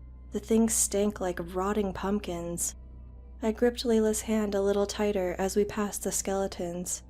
They must be from one of those expensive artisan websites, I thought. They sure didn't look fake. We walked up the porch steps, with Will shaking from excitement. Art's eyes were practically glowing. I remember wondering, half-jokingly, if they were in some kind of trance. Will rang the doorbell. It was the sound of a church bell and resonated throughout the house. "Trick or treat," we shouted dutifully, although Layla was practically crushing my hand. I was grateful for it. I needed to know that I wasn't the only one who found all of this unsettling. The door was practically thrown open. A gorgeous woman stood in the doorway. She had long legs, thick copper hair that stopped at her shoulders, black eyeliner, and blood-red lipstick. She was dressed in a revealing witch costume and grinned when she saw the four of us. Well, when she saw the boys. My, I didn't expect to be visited by two handsome heroes tonight." She gave a high-pitched giggle. Her voice reminded me of how ladies in old gangster movies talked. Art smiled and thanked her. Will was just staring at her. I took a step closer to Layla. That's when the lady noticed us. I think she knew immediately that we weren't as captivated as the boys were. Not by her house or her beauty. Sure, she was gorgeous, but she was an adult and I was already with Layla. Her eyes glazed over as she saw us, but her smile didn't waver.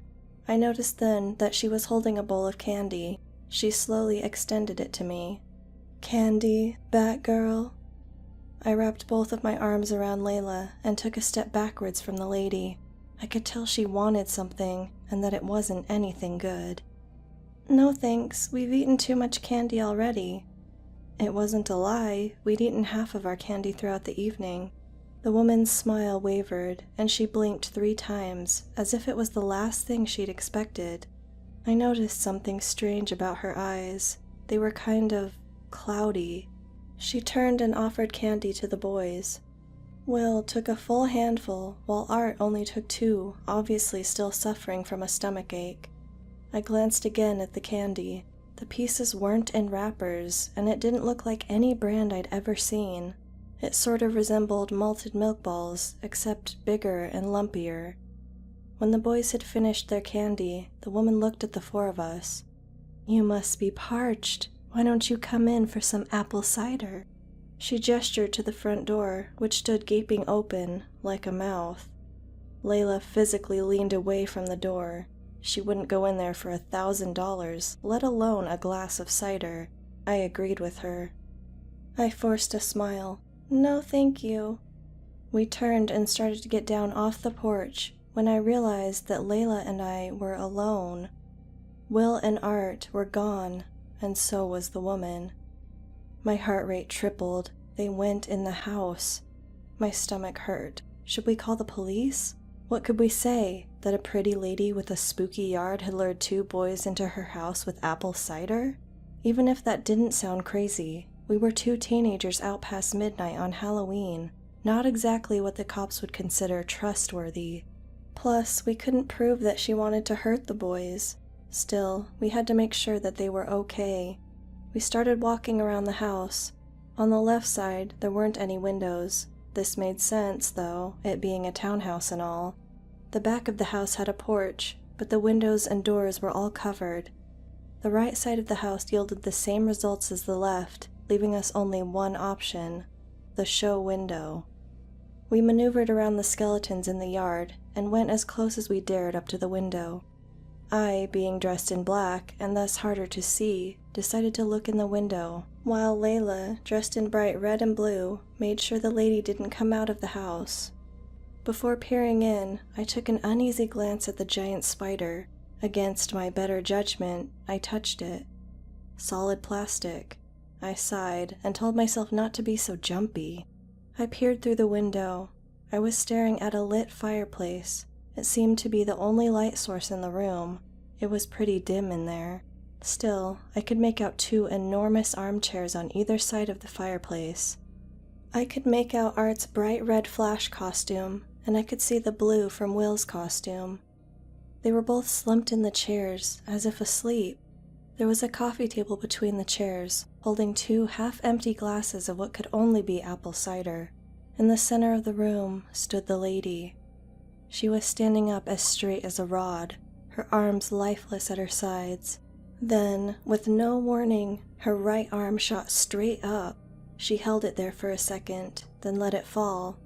A second later, she did it again with the other arm. Then, I swear, she started growling. As if this was a signal, Will and Art got up. I could tell that their eyes were closed, but they came right over to her. She put her left index finger on Art's forehead and her right index finger on Will's forehead, and she began to chant. Veneninum santiatum, age, puer, languorem santias, nesico quomodo, lantianam, loqui, ut alligent. All three of them suddenly began to convulse. Art went down, followed by Will. They both started to kick wildly. Then their kicks became weaker, as if they were losing energy. Then they stopped. I must have made a noise. Layla told me later that tears were streaming down my face. I must have sobbed without knowing it, because the lady turned around. Her eyes were completely blue, with no pupils to be seen. Her mouth was hanging open, with saliva the color of her eyes dripping from her lips, and her face was starting to melt. I screamed. Layla screamed. I shoved myself away from the window and landed flat on my back. The wind was knocked out of me, but I was too scared to care.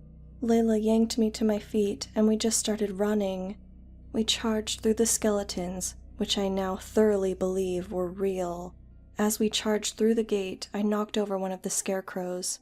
Its head smashed to bits on the ground, revealing a human skull underneath. We ran, not knowing where we were going and not caring. We finally ended up in front of my house, and we both collapsed into each other's arms, sobbing.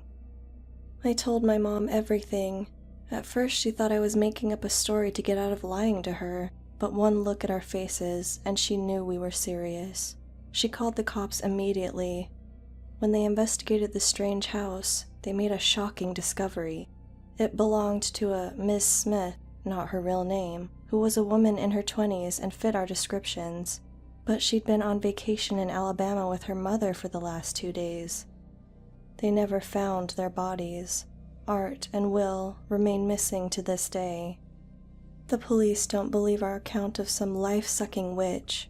They believe that a child predator drugged them and ran off with them. I don't think Layla and I ever really got over it. We broke up in 12th grade when she and her family moved away for a fresh start. A few months later, I moved too. We text now and then, but we aren't as close as we used to be. Still, I'm glad I've saved her number all of these years, because tonight I saw something that brought back that traumatic Halloween. A townhouse, bathed in purple light, with skeletons set up in the front yard. 2 of them guard the gate. One is dressed in a Superman costume. The other is dressed as the Flash.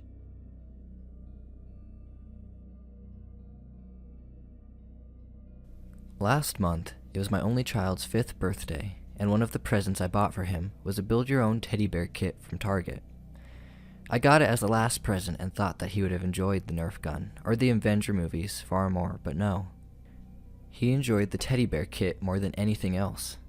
At first, he asked me to help him build it since he's only 7 years old, but as soon as I showed him the first step, he asked me in a kind, prepubescent voice, "Dad, I want to do it by myself, please." "Sure, it's your toy," I said as I walked out the door, which he speedily shut behind me. I thought nothing about it at the time, but he spent over 2 hours in there. Every time I tried to open the door, I could hear him get up and run over to block it. I originally thought it was cute for the first 2 times, but I became concerned with why he wanted to keep me out of his room so badly. So after the last time he kept me out, I decided to listen in on what he was doing in there. I put my ear up to the door, and I could hear my son's cute voice say, "There you go, Mr. Teddy. A great big nose for you." My heart got all warm and fuzzy when I heard this, because he really wasn't doing anything bad. But then I heard another voice say back to him, in a low, scratchy tone, Someone's at the door, Tommy. What? Who could possibly be in there with him? I thought to myself as I swung open the door. As I did, my son was standing right there, far enough away that the door didn't hit him, but close enough that I thought it would. Jumping back a little due to how freaky he was, I looked about his room to see if he had any friends that snuck in to play with him. It was empty. Empty, except for a few toys that darted the floor. And there on his bed was the teddy bear. It was not at all what I would have had imagined a 7-year-old kid with no prior experience or help could have done. The stitching was even, and the buttons were so tightly knit in the proper place. I walked forward to it, about to pick it up as I said, "Wow, son, you really did a good—" "No! Don't touch him!" My son screamed as he lunged in front of my outstretched hand. Why can't I touch him? I just want to see how good you made him," I asked, perplexed. "He says he only wants to be held by me," my son said as he grabbed the teddy bear and held him close to his chest. This didn't seem weird to me at all at the time, because all kids at one point don't like you to touch their things, so I left the room. Behind me, the door speedily shut with a gust of wind that brushed up along my back. I decided to take a nap on the couch, and as I dozed off to sleep, the purring from our cat Snowball kept me awake. He was tucked away in the corner of the room, all curled up in a ball. "Huh? Snowy, what's wrong?" I said in a baby talk tone as I got up and walked toward her. The closer I got, the more she tried to back away into the corner, and I began to slowly lower my hand to pet her, but she nicked my finger with her claws, which she had never done before. I was wondering what had gone into her, until I noticed a large patch of fur missing that left a bloody red skin mark, as if something had skinned it off of her. I wondered how such a thing happened to her, and looked around the house to see if she rubbed up against something that might have peeled it off. That's when I heard the cat scream in agony from the living room. I darted as fast as I could to where she was, and another patch of fur was gone, which left her rolling crazily on the ground, rubbing her blood into the carpet. I quickly picked her up as she fought against me, but soon stopped as I gently petted the top of her head. My mind was spinning on what did this to her, so fast that I was unable to find them, or it as I ran over. I took her to the kitchen cabinet and pulled out some bandages after I had washed off the blood in the sink. She rubbed her head against my hand as I bandaged her up, and then let her go. However, she didn't stray too far from my side no matter where I went. I decided to see if anything was wrong with Tommy, and as I got to the door, I heard the same strange voice from before talking to my son, as if they were having a conversation. So I swung open the door and was traumatized to find that the teddy bear now had patches of the cat's fur stitched to him. Why? Where did you get those patches of fur?" I said as to trap him in a lie as I tried to hold back the anger that enraged inside of me. "Mr. Teddy got them for me, Dad. He wants to be like a real bear and have fur. Look at how white and beautiful the fur is. It's just like Snowball's," Tommy responded innocently as he brushed his hands across the patches of white blood-stained hair on the bear. I didn't know how to react, because the shock hit me so hard that I just stood there, wide-eyed, and muttered, "How did you get the hair off the cat?" "What do you mean?" "I didn't get them from the cat. Mr. Teddy told me he found them," Tommy responded as he stared at me with a face of pure innocence. I then replied sternly, "Are you lying to me, Tommy? Come look at what you did to the poor cat." I said I put my hand on his back, and then saw that he was trying to bring the bear, and I responded by saying, "Leave that bear here." "No, Dad, he doesn't like to be left alone," Tommy responded as he squeezed it in closer. The more I thought about the fur being stitched to it, the more I became sick to my stomach. "Leave it, or you're grounded without the teddy bear," I said as I took it from his hands and tossed it on top of the bed. Tommy was sad, but when I showed him the cat, he seemed very upset. And the cat wasn't scared of him, as I thought she would be. "Look, the same fur she is missing is on your teddy bear. Can you please explain to me why this is?" I said as I pointed at the cat. "I don't know, Dad. Mr. Teddy went and got them and bring them back to me. I have no idea why Snowball has lost fur, he said as he held her tightly. Out of the corner of my eye, I saw it, and when I turned my head, the bear was just staring at me, plopped down on the couch. I thought I told you to leave that teddy bear in your bedroom, I muttered angrily. I did leave him. I told you that he hates being alone, Tommy responded as he ran over and hugged the teddy bear, and as he did so, those button eyes never looked away from me. An eerie feeling ran down my spine, and I decided that I had had enough, and so I took the bear back to Target and asked what was wrong with this thing. The clerk just looked with a strange gaze and said, Sir, we don't sell those here. What do you mean you don't sell these here? I just bought this not too long ago, from here, I responded while gesturing to the bear. Sir, we have never sold that at our store. Take a look. We only offer pre-made teddy bears. No teddy bear kits. You should see if you got it from Build-A-Bear Workshop, the clerk said as he showed me all of the things that they sell under the category of teddy bears. I left the store perplexed on why they didn't sell it, and I decided to look online to see if I could find the brand anywhere else. I'm not going to tell you the name of the brand that was on the package, because I don't want you trying to find this devilish creation kit. However, I never was able to find anything more about it, and it was as if it never existed. I decided that it was some weird coincidence, and so I threw him in the garbage at the dismay of my son, who begged me not to do so. But I was not about to have something with bloody real fur stitched into it be in my house.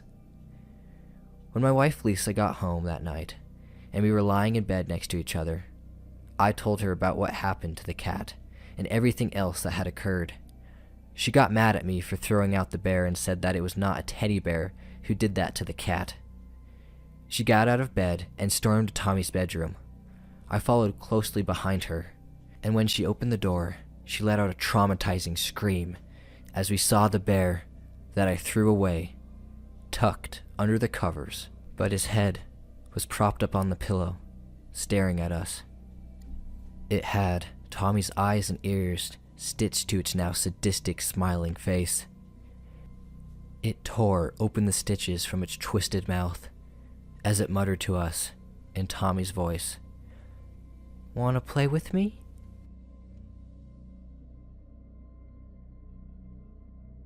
Our Baptism by As the Raven Dreams. Honestly, it didn't take long. I remember a time when we all thought it was so far off, that nothing like this could happen in our fragile lifetimes. Looking back, it's almost laughable. I've been spending my last few days watching videos of how things were. I found a box of DVDs with permanent marker written on them. I have no idea who the people in the videos are. They were filled with recordings of celebrations, birthdays, Christmas, New Year's. There was even one in the pile labeled Family Reunion. It's a bit strange to see that someone out there still put videos on DVDs. It's such an old way of doing things, but if nothing else, I'm grateful. It's been a pleasant escape from existence. Of course, the nostalgia has been putting some strange thoughts in my head. How did we end up where we are? How did we get forced into this situation? Sure, these thoughts are fruitless, but I've never been one for fruit, so I decided to entertain them. I feel like most people would say that we were apathetic, and that's what brought us here. At least that's what they would say if they weren't mostly dead. Maybe they'd be right. It's not hard to get wrapped up in your own life, uncaring of how everyone else is living. Why should I care if my neighbor 2 doors down the way had a bad day and decided to drunkenly take it out on his wife? Not really my problem. Some would probably also push that it was caused by politics, the never-ending squabbling between opposite ends of the same spectrum. more like two sides of the same coin. But I don't think it would have made a difference. Sure, the people voted for their leaders, others voted for who they wanted. Sitting here today, it doesn't really feel like the end of everything was partisan. Death is indiscriminate. It doesn't care who you voted for. It doesn't care what you considered wrong or right. Ironically, so are bombs, missiles, bullets.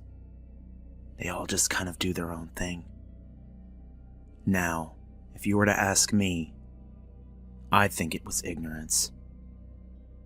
We did all we could to steer the country, the world, in the right direction. We were charitable to some extent.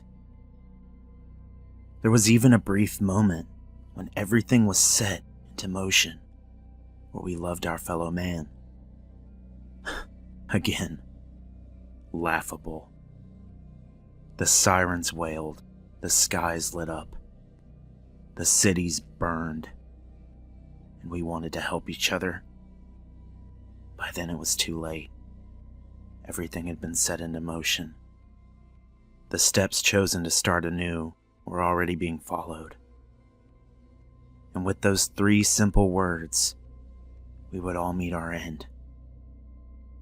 With those 3 simple words, we would get what we deserved. Our penance for our apathy, our fighting, the wars, the murder, everything our species had ever done. It was then that we were baptized by fire.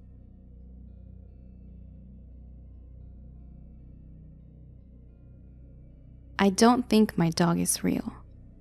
I know, this sounds completely bonkers, but hear me out. I've had my dog, Snickers, since I was maybe 7. She's a little terrier, about the size of a cat. She's always been pretty good as far as dogs go, though one time she ate an entire steak and cheese sandwich in the 2 seconds my dad was looking away from it. She's getting old, but still pretty playful. All in all, an ordinary dog. Until a few weeks ago. It all started at the beginning of the month. At around 8 p.m., I was walking up the stairs of my house, looking forward to finishing a sketch I'd been working on for the past few days. When I was about halfway up, I realized I'd left a book I'd been reading on the couch. I turned around and saw something that I'll never forget. Snickers was standing at the bottom of the stairs, looking at me, but she looked strange, almost pixelated. Then it got weirder. I can only describe it by saying she glitched. My dog froze for a moment, then jumped forward up 2 stairs, her pixelated eyes glaring at me. I didn't know what to do, so I just bolted up the stairs and into my room without looking back. The next morning, I forgot all about it, brushed it off as a dream, I guess. At least, I did until that afternoon. I was watching a TV show, I think it was Phineas and Ferb or something, with my sister, and Snickers was sitting on my lap. I was eating Doritos and my dog made it pretty clear she wanted some. I'm not supposed to give food to our pets when they beg, but I figured a chip wouldn't hurt. I was wrong. As soon as she snatched the cheesy triangle out of my hand, she went pixelated again. I glanced at my sister, but she was too absorbed in the show to notice anything else. When I looked back down at my dog, she was shaking. Then, as if nothing happened, Snickers went back to normal and munched her treat. It might as well have been my imagination. Instances like these kept happening on an almost daily basis for around 2 weeks. Every time no one else noticed, and once, it seemed like everything else froze except for the dog and I. Last week, her episodes started getting worse. Way worse. When she glitched, Snickers got this absolutely terrifying look on her face, and even though it was pixelated, you could tell it wasn't a face a dog should be able to make. I've barely been able to sleep since that face started making a regular appearance. This all brings me to 2 minutes ago, when I was playing Minecraft on my iPhone and sitting on the couch with my dog on my lap. It felt almost normal, at least until she hopped off my lap. Which brings me to the present. Snickers is standing on the floor, still as stone, about 2 feet in front of me. She's glitching worse than she ever has, and is so pixelated that if you didn't know she was a dog, then you'd have no idea what she was. Every few seconds she disappears and then reappears a few inches to the right or left of where she was standing originally. And the noises are awful. It's something between a bark and a scream, and it's piercing my skull. I don't know where they're coming from, because as far as I can tell, her mouth is closed tight. She's coming closer. Instead of going to the right or left, now she's coming forward. The rest of my family is outside. I'm alone in the house, frozen like a deer in headlights, terrified. She keeps coming closer. I'm in a relatively safe place right now, I think. So I'll update you all on what's been going on, though I'm not entirely sure I understand it myself. After what felt like an eternity of watching my dog slowly inch towards me, Snickers stopped moving. She wasn't blinking in and out of existence, and her face looked normal, besides the fact that it wasn't moving at all. Before I could have second thoughts, I jumped off of the couch and ran outside, hoping to find the rest of my family. I almost wish I hadn't found them. As soon as I stepped out the front door, I noticed something was wrong. Very wrong. My mother and father were sitting on the porch, and my 2 little sisters were playing with a football in the yard. But the football was frozen mid-air. My sister poised mid-dive to catch it. My mother's mouth was open in a silent laugh, with my father's subtle smile indicating he just told a joke. The trees surrounding our property weren't moving at all, even though I distinctly remember the weather forecast saying it would be windy. Not knowing what else to do, I pulled my phone out from the back pocket of my jeans to check the news. At first, my phone wouldn't turn on at all. I slapped it against my leg, hoping it wasn't dead. After an agonizingly long moment, my screen lit up. The familiar sight of the Apple symbol somehow calmed me down for a moment, until it suddenly switched to static.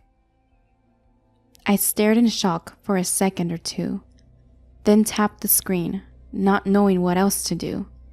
In response, my phone let out a piercing shriek, causing me to throw the device across the yard on instinct. It only seemed to grow louder. I tried covering my ears while I scrambled for something to smash my phone with. My fingers brushed against a fist-sided rock, and I quickly raised it into the air and brought it back down on my phone, finally silencing the noise. My ears were ringing. I felt dizzy from shock and terror, and when I lowered my hands from my traumatized ears, they were covered in blood. Also, I had no way of contacting anyone, if there even was anyone to contact. I shuddered and pushed that thought away. I half walked, half crawled over to the open garage next to my house, deciding to grab a few essentials and then try to find someone who wasn't frozen. I quickly gathered some canned food and clothes from the boxes labeled donations and threw it all into an old backpack. At the last minute, I picked up the axe that was leaning against the wall of the garage. Then, my balance having mostly returned, I made my way up my driveway and started walking in the direction of my neighbor's house. Where I live, the houses aren't very close together, each one being about a quarter mile apart. It's not that far of a walk, but I still find myself wishing for the first time that we lived in a neighborhood, so I wouldn't have to be alone in my thoughts for an extended length of time, especially in the crushing silence that my world was enveloped in. As I walked, I saw a flock of blackbirds, frozen mid-flight. I decided to quicken my pace after that. After maybe 15 minutes, I made it to my neighbor's house. The man who lives there, Harold, is nice, but a bit of a loner. When I broke my leg 2 years ago, he carried me home, even though he was in the middle of mowing his lawn. I cautiously treaded up the well-kept walkway and knocked on the front door, hoping Harold wouldn't mind the axe I was holding. When he hadn't opened the door after 5 minutes, I panicked. His car was in the driveway, so I knew he was home. I circled the house, peering through windows as I passed them. After a few minutes of this, I reached the last window. I quickly glanced in and almost didn't see Harold at first. He was sitting on his couch, bolt upright, staring right in front of him, from my perspective to the right. I turned my head to see what he was staring at and saw a television. It was displaying the same awful static that my phone had. Since I didn't want to hear the ear-spitting noise again, I got out of there as fast as I could. I was feeling terrified and at loss. There wasn't anyone else nearby for miles, and I had no means of transportation. Or did I? I sprinted towards Howard's car and tried the door. Luckily, Howard was a trusting sort of person, so his car was unlocked, and the keys were in the glove compartment. Being a newly minted 16-year-old, I didn't have my license, and I hadn't had the time to take a driving class yet. But my father had been taking me to empty parking lots on the weekends to practice, so I had a vague idea of what I was doing.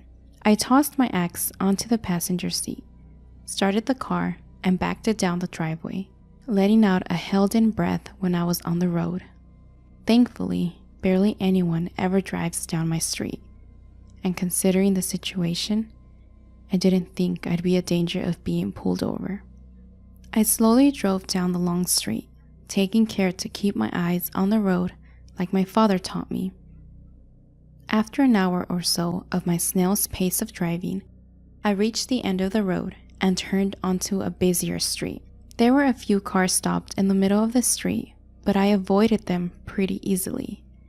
I considered exiting Harold's car, but decided against it when I noticed the people inside were all as still as stone, like everyone else. Driving down the street was eerie, to say the least. After another hour or so, the car made a clanging noise, shocking me. I hadn't heard any noises besides the engine's purr in several hours. The car made a screeching, scraping noise and then stopped. The engine turned itself off and all the lights on the dashboard went dark. After a moment of hesitation, I stepped out of the car and popped the hood open, but quickly realized I had no idea what to even look for. It was unseasonably cold out, even though the sun's position in the sky hadn't changed since this afternoon, so I went back into the car. I decided to get a few hours sleep, but I wanted to search the car first to see if there was anything useful inside. I found Harold's phone in the center console and tried to turn it on. For some reason, it worked like a normal phone, though the clock is frozen. That brings me to right now. I'm typing this with the hope that someone, anyone, will see this and explain what's going on. The screen's starting to get static.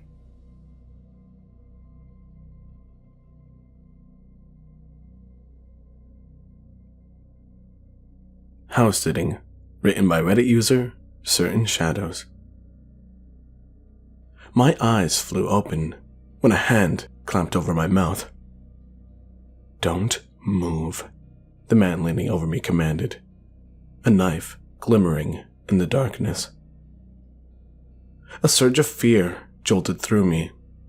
Without thinking, I thrust my hand upwards into his face and felt my palm meet his nose with a revolting crunch. When he howled in pain, I hurled myself out of bed and dove into the adjoining bathroom. I slammed the door shut and turned its lock only seconds before he smashed into it. "Get out of there," he shouted. Heavy battering thuds shook the door. "Take whatever you want and go," I yelled back. "I won't call the police. I swear." He fell silent. I held my breath anxiously. For a fleeting moment I thought he was gone, only for my stomach to drop when I heard the sound of the knife's blade gouging into the wood. I realized that he was trying to carve his way through to me. "Please stop. This isn't even my house. The Day family hired me to stay here while they're on vacation." Suddenly, I was struck by a strong scent of rubbing alcohol. I looked down to see clear liquid spreading beneath the door and across the bathroom tiles. "You have only 10 seconds to come out," the man said. "If not, I'll light this match." A dizzying wave of terror washed over me. I gripped the sink to keep from falling. 10, 9. My eyes frantically searched the room for anything to defend myself with. 8, 7, 6. I felt as if I were being torn in half by an excruciating decision. Accept whatever violent fate awaited me outside the door, or perish in a fiery blaze. 5, 4, 3. I flung open my door. The man raised his knife, and I emptied the contents of a hairspray canister into his eyes. He screamed in agony as I pushed past him and ran. I made it to the staircase before he grabbed me by the hair and threw me to the ground. His poisoned eyes were a furious shade of inflamed red.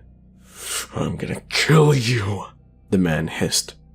He lifted a foot to stomp on my head, but his polluted vision slowed him and gave me enough time to deliver a swift kick to his knee.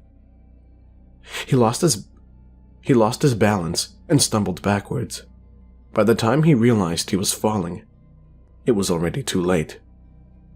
He plummeted down the stairs and landed in a bloodied, broken heap. As I approached the man's crumpled body, I noticed a small blinking light fastened to his chest. Confusion dawned on me when I realized he was wearing a camera. I nearly jumped when his phone began vibrating in his pocket. An unknown number. I answered it silently when a familiar voice spoke into my ear. "Is he dead yet?" Mr. Day asked excitedly. "I can't wait to see the footage."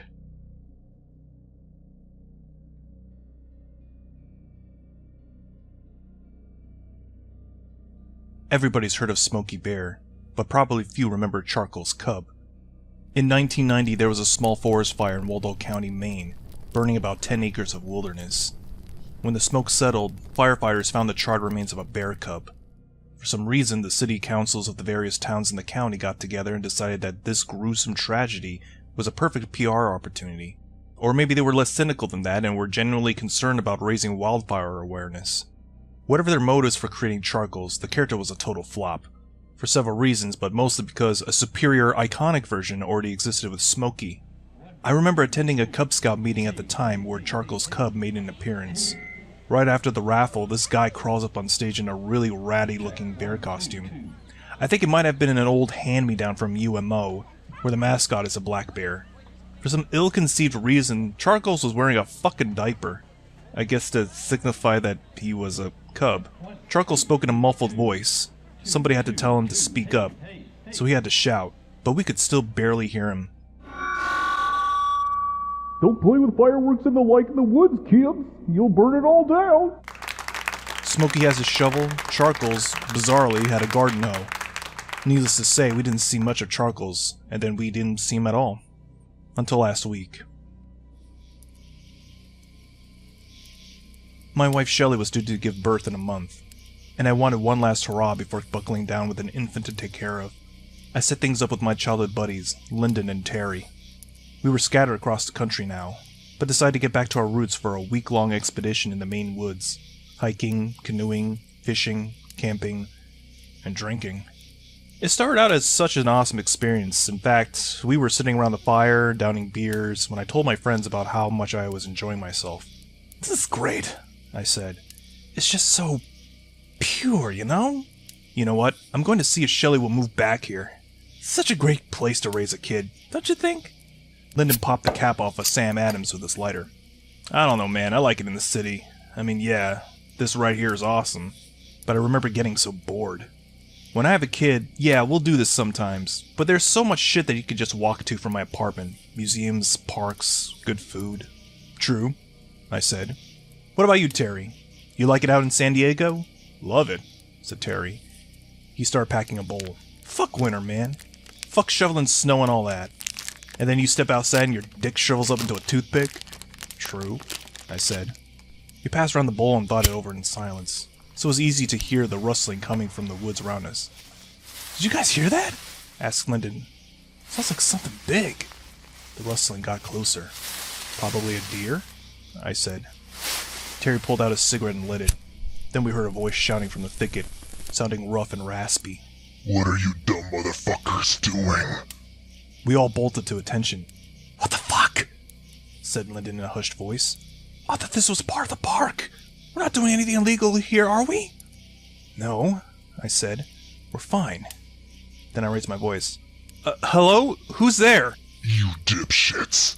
You gonna play a game of match throwing next? So you can burn down the forest the fastest. "What's this guy's problem?" said Lyndon.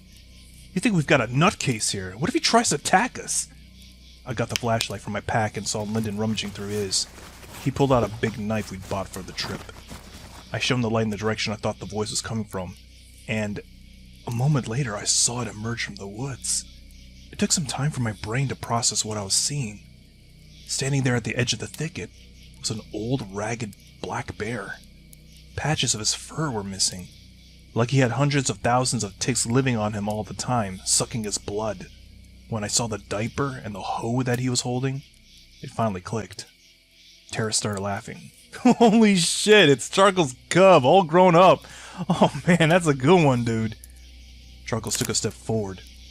He looked so lifelike, but it had to be a costume, right? About time for you boys to call it a night, huh? Said Charcoals in a tired voice. You idiots do know the proper way to put out a campfire, right? Or were you planning on getting drunk, passing out, and letting the thing smolder all night until a gust of wind comes along and poof? Hasn't rained for 2 fucking weeks here. Did you jackasses know that, huh? Do you even know what the current fire threat level is? It's fucking extreme, you assholes. It's fucking all the way in the red. "Okay, man," said Terry. "That's a good bit. I'll give you that. But this is kind of a private party, so why don't you move along to the next camp, huh?" Charcoals took another step forward. I saw that he was missing an ear. Tough guy, huh? Won't be so tough when I hold your face in the flames. See how you like it. This is your last chance. Put out that fire, and your fucking cigarette too, or I'll put you out. Terry stood up. He always had this temper. "Terry?" I said. "Relax." But it was too late. "Fuck off," said Terry. Then he flicked his burning cigarette at Charcoals. The cherry hit Charcoals' chest and I saw a small puff of smoke as his fur singed. Everything was deathly quiet for 3 seconds. Then Charcoals spoke in a low growl. "Pick that fucking thing up," he said, "and shove it up your ass. You do that, and maybe I'll let you go." "All right," I said, standing up. "Everyone needs to take it down a notch. Terry, apologize to the man." Terry looked at me in fury. "Me? Apologize to him? He's the one who came stomping into our campsite causing trouble. I sighed. Just say you're sorry, dude, please.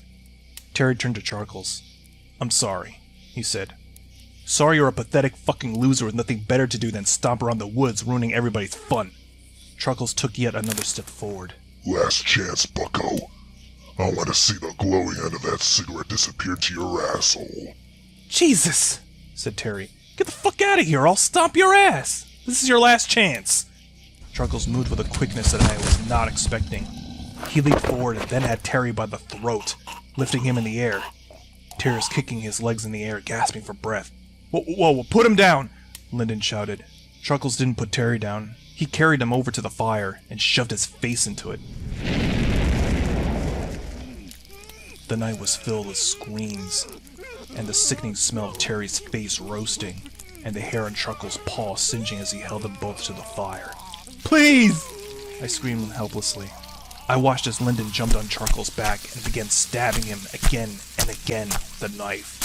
Charcoals roared and let go of Terry, who jumped back from the fire and then started writhing around in unbearable pain. His face looked like it had melted. Charcoals reached out with one hand and easily flung Lyndon away. Lyndon scrambled to get to his feet, but Charcoals was faster. He swung the business end of his hoe at Lyndon's head. It connected with a thunk, and then Lyndon wasn't moving. Charcoals turned slowly to look at me. How about you? You got any insight to add? No, sir, I said. You gonna go ahead and put that fire out? Yes. Properly? Asked Charcoals. Yes. Tell me how, you knucklehead. Tell me exactly how you're gonna put that fire out. Drown it. Stir it. Feel it. Oh, you did not just quote that fucking hack-ass fancy boy smoking fuckface to me. I know I must have misheard you, but yes, do that. Right now.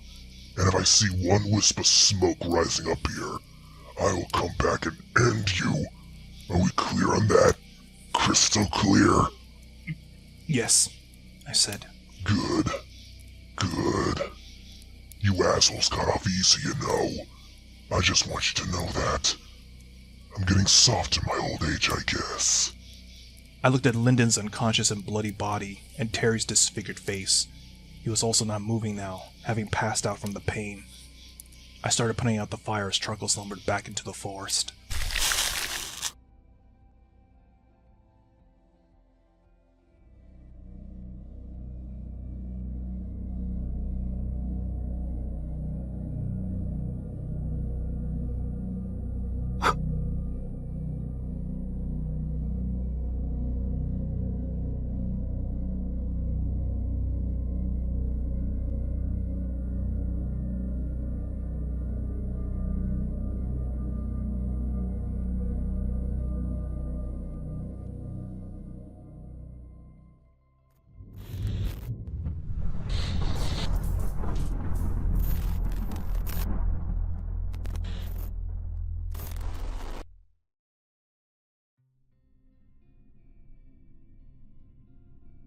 I'm going to be honest. Before this happened, I honestly thought Glitch in the Matrix believers were a bit off. I changed my mind. This happened just a few weeks ago. I was drinking my morning coffee like I do every morning, when I looked up and saw something that freaked me out so bad.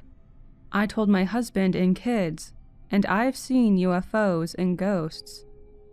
Anyway, I look up, and a chunk of one of my walls that's part of the alcove leading to my bedroom is a freaking computer screen. We're talking like Star Trek meets Independence Day. I silently lost my stuff. I looked down briefly to grab my phone to take a photo of it, but then it was gone and back to a normal wall.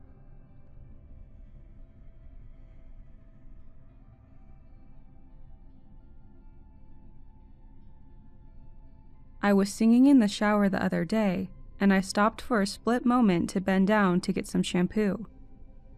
As I went to do this, I heard myself singing. My mouth never opened. I don't have schizophrenia or anything that would make a noise like that. It was the same song, my voice, but I wasn't singing. and when I went to open my mouth to ask if someone was there, the singing stopped. I also wasn't listening to any music, so it couldn't have been any other voices. I sing a cappella in the shower. I asked my roommates if they were playing music or singing in their shower on the opposite side of the wall, and they said they were all in the living room playing a board game. The voice was clear, as if it were coming from my own mouth. The shower that I shower in has pretty harsh water pressure, so it's crazy loud. I can't think of how this could have happened, and it's been plaguing my mind a lot. I don't drink often, and I wasn't under the influence when this happened. I've never done drugs. I'm terrified and unsure as to what happened. I have no logical explanation for it. I am floored. Nothing like this has ever happened before.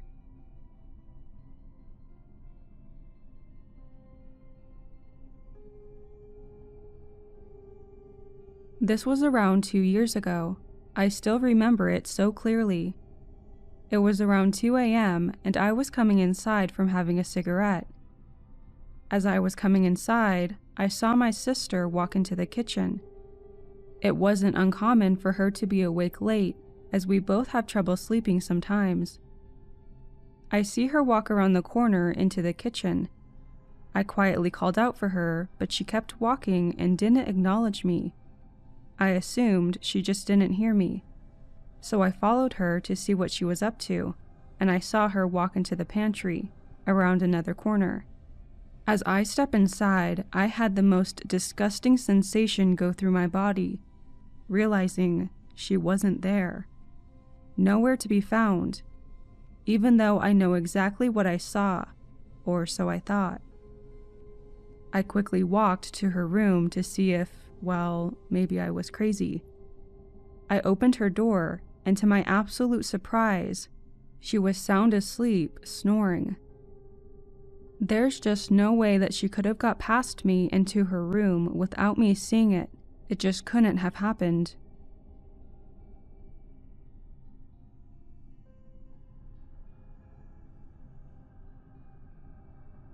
My friends and I would regularly play Dungeons & Dragons in person until quarantine hit. Since we couldn't see each other, we eventually settled on doing some sessions from home over the internet. I keep my dice in a tiny drawstring bag, like most people do, and keep that bag in my backpack.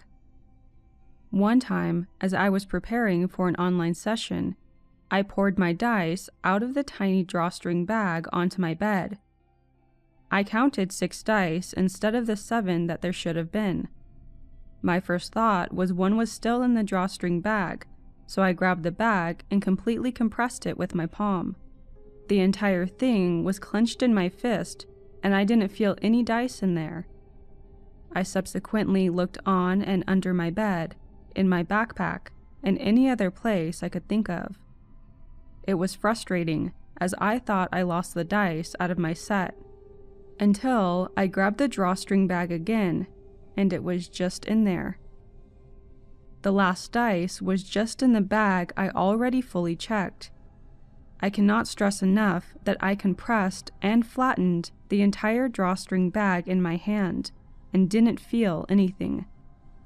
It really baffled me, and none of my friends believed me.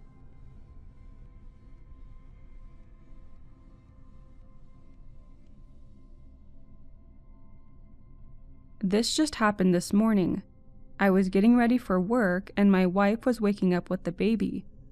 The weather had called for an ice storm turning to rain. Now the last storm or snow that happened meant my son was to stay at home and do virtual class. My wife also works from home, so this is tough for both her and him. Anyway, I'm coming up from the basement stairs getting my son's lunch ready, and my watch vibrates and I got a text from my wife. I look at it and it says, "It looks wet out there. Can you get more info from the school if they are closing or not?" I read it and let the dogs out and then fed them. I thought this was a normal question, so I replied, "What info?" If the school hadn't contacted us, then any info I was going to get wouldn't say they were closed. She later came down and asked what I was talking about.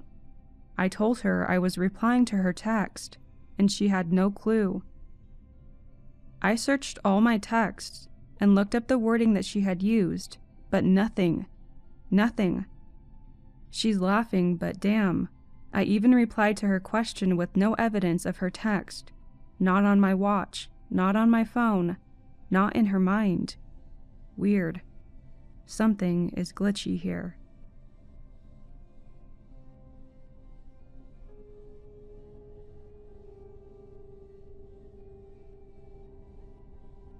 Weird things happen to me when I'm sick sometimes. I had the flu and my wife and I were in bed watching YouTube when I realized we had already seen the video she had on, and she had no clue what I was talking about. I told her the entire video. It was a video about a man making different dishes with the same apples, and even told her what she and I had been saying about it. At first, I thought she must have forgotten about us watching it, until she put on another video, and I got the craziest deja vu and realized we had already seen that one, too. They weren't in my YouTube history, and that's when I started getting weirded out, because I swore we had already seen them. I scrolled down to the recommended videos, and they were the exact same videos from my memories. But that's when I realized that I couldn't place exactly when this happened. I just knew it had. It felt like I was in a simulation or something and was replaying a scene, but it was going differently this time because I was changing my reactions. Normally I would just chalk it up to being sick and feeling weird, except that I knew what several videos were and remembered our entire conversations about them and everything. It started to feel like a creepy prank, but like I said, my history showed that we never actually watched the videos before then. It's not anything too crazy, but for some reason it really freaked me out, because it felt so strongly like I was acting out a scene that had already happened, and it felt eerie, like I wasn't supposed to be aware of it. I wish I could better convey the unsettling energy of the experience, but sometimes these things are hard to express. I've had other strange experiences when sick, but nothing like this.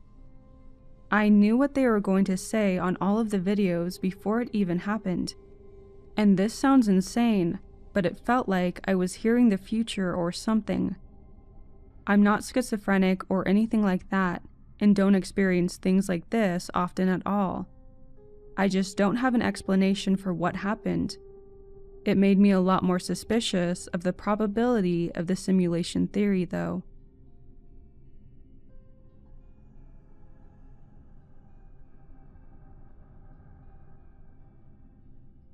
This happened a few days ago. I'm an only child and I live at home with my parents. My mom is currently in a different state for work and has been there for 10 weeks. On Friday at around 5 a.m., my dad left to go to his friend's house in New Hampshire to golf, and he got back Sunday afternoon.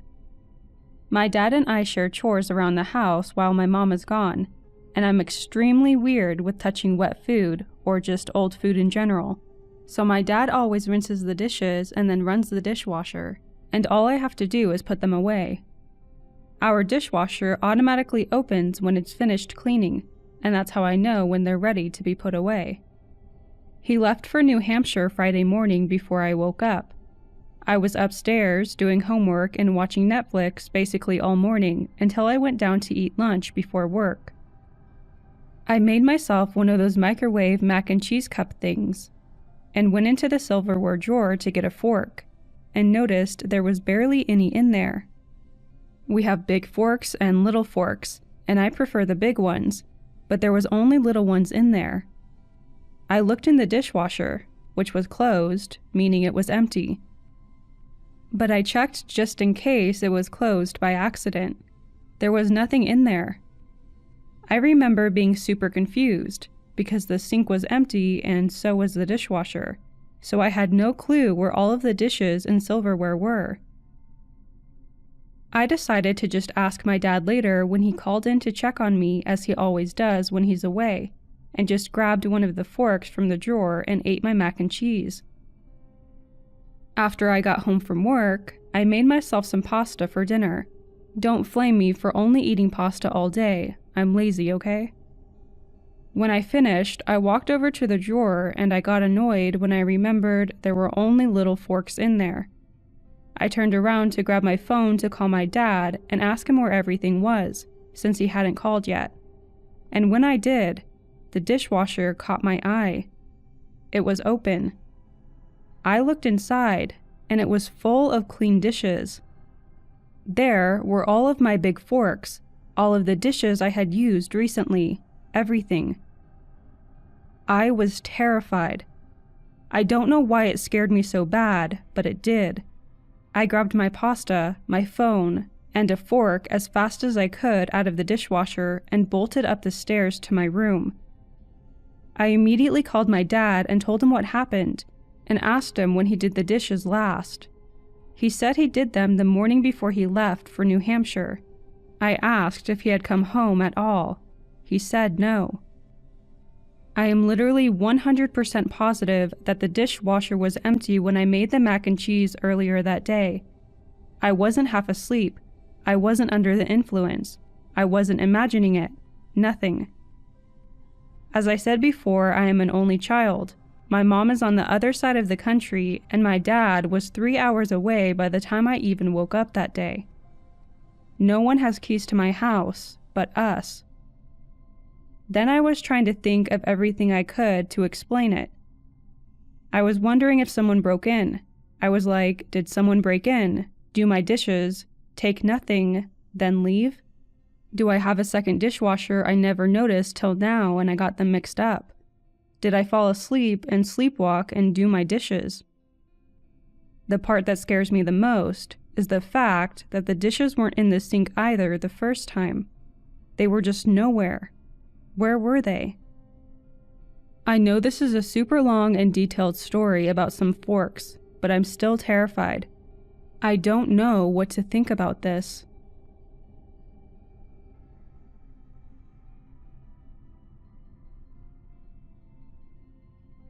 This happened to me this morning when I got into work, and I have no idea whatsoever how it happened. I arrived at work this morning at 7:45, and I sat in my car for nearly 10 minutes before gathering my lunch and exiting my car to head into work and clock in. My fellow office mates, 8 of us total, tend to arrive after me 2 or 3 minutes before we begin our day at 8 a.m. Today was different. When I exited my car and headed for the office, none of my office mates had arrived yet. My coworkers, who work in shipping and receiving, meanwhile, have been at work since 7:30 a.m. I walked through the lobby, punched in my security code to access the warehouse, and headed for our break area to clock into the biometric palm scanner. The device gave me an affirmative message and displayed the time I clocked in, 7:56 a.m. Great. I opened the refrigerator door and placed my lunch toward the back of the top shelf before heading to the one and only stairwell to my office. This is where the glitch happened. I walked up the flight of steps, and to my shock, all of my coworkers were already at their workstations. I asked, completely startled, "When did you all get here?" They looked at me confused. Claire, our marketing manager, said, "We've been here for an hour. We're about to head to the boss's office for the production meeting. Where have you been?" Still shocked, I said, "Where have I been? It's only about 3 minutes before 8, as I gestured toward my workstation. The time on my lock screen said 8:58 a.m. Somehow, I lost an hour of my time walking up the stairwell to go to my office.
Lake Baikal, located in Siberia, Russia, is the world's largest and oldest freshwater lake. It contains 1/5 of our planet's fresh water and is estimated to be 25 to 30 million years old. For reference, it's roughly the same size as the country of Belgium and is also the deepest lake in the world, measuring more than 5,300 feet. It's beautiful and inviting in the warm summer months, but by winter, it can completely freeze over. The area endures massive earthquakes that occasionally cause the framing mountains and the lake itself to shift.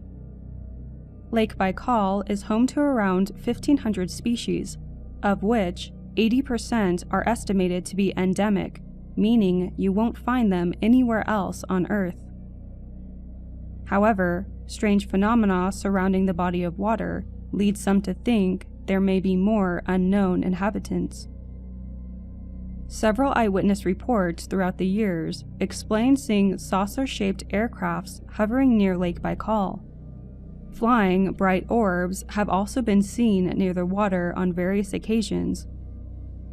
Some locals believe Lake Baikal is a spiritual area, and that it's a place for otherworldly creatures to visit. But what about the creatures that don't visit us from above, but dwell in the depths beneath?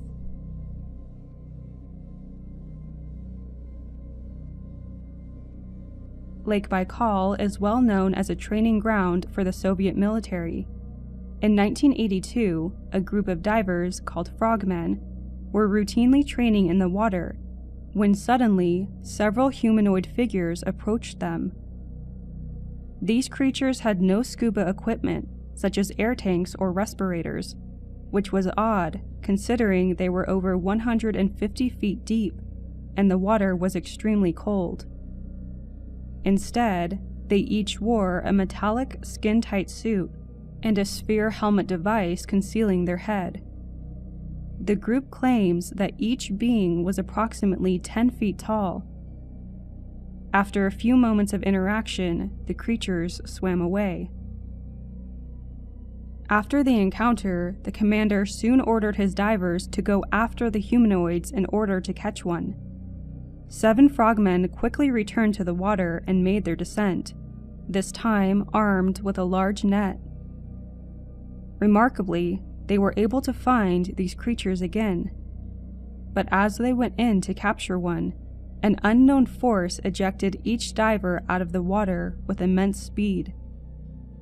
Because the frogmen were propelled through the water from a great depth, they did not have time to perform decompression stops.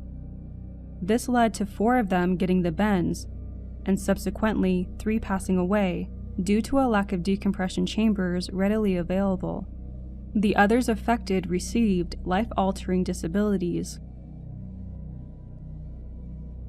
In March of 2021, researchers deployed an underwater telescope into Lake Baikal to study neutrinos, one of the tiniest elementary particles. Postulated in the 1930s and discovered in the 1950s, neutrinos are still being studied. They are 1 million times less massive than electrons and rarely interact with other matter. This is important because neutrinos could give insight on the workings of galaxies in the universe. They could provide new information for not only what dwells in the Earth's depths, but also what exists outside of our planet. We will altogether understand the universe. We will reveal its history, how galaxies were born.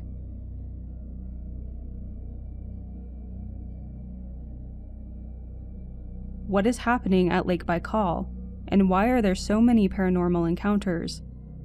What ejected those frogmen from the water on that day in 1982? Some theorize that there is an underwater extraterrestrial base in the lake, that aliens have used this location to hide from our view, but settled on our planet. Others believe the humanoid figures to be ancient subaqueous giants that have always lived among us, that this has been their home for millennia, and that we are the intruders. Less than 100 years ago, an elementary particle was discovered and is now being researched with subatomic underwater telescopes. It's undeniable that there are phenomena we have yet to explain, whether that be on our own Earth or in the universe.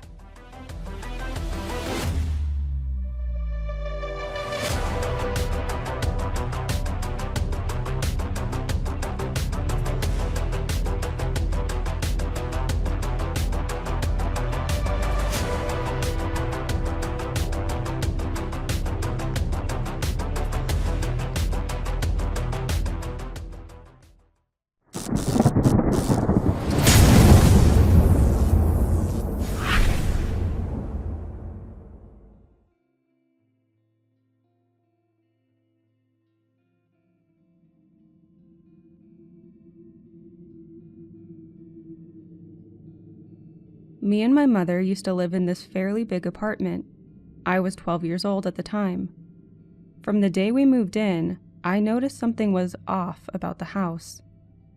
All of our plants started dying. Our dogs would frequently bark at nothing, which they never did before, and just in general, this uneasy feeling like you were being watched or weren't safe. We tried to shrug it off as we had a very tough time finding a place to live, and it was a beautiful apartment. I would often be home alone, as my mom is a single mother and worked a lot growing up to provide for us. I would never stay upstairs when I was alone, even though my room was there. I was utterly petrified to be there alone and had this feeling that something could happen to me. Whenever I would try to sleep, I felt as if something were watching me through my window. One day, I was vacuuming the house while I was alone, not thinking about much, when suddenly I heard a laugh right behind me, like so close I could feel a warmth on my neck. It was a very menacing, creepy laugh, like you might imagine it to be. I immediately turned around and saw nothing. I turned the vacuum off, but I heard nothing. I felt so unsafe, but my mom was pretty strict, and I knew she would be mad if the house wasn't clean, so I kept vacuuming. As soon as I started cleaning again, the laugh crept up behind me again, plus the warmth on my neck. I truly felt as if my life were in danger.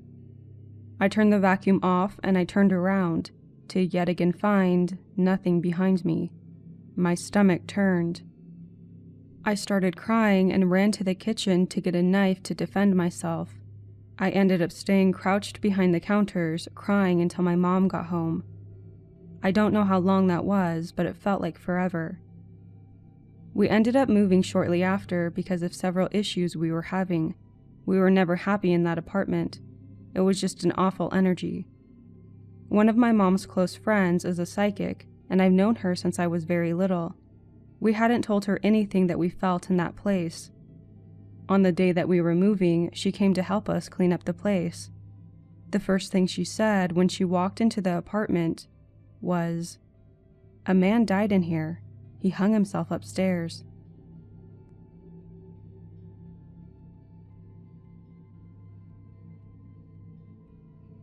I was driving with my mom, and it was a beautiful sunny day.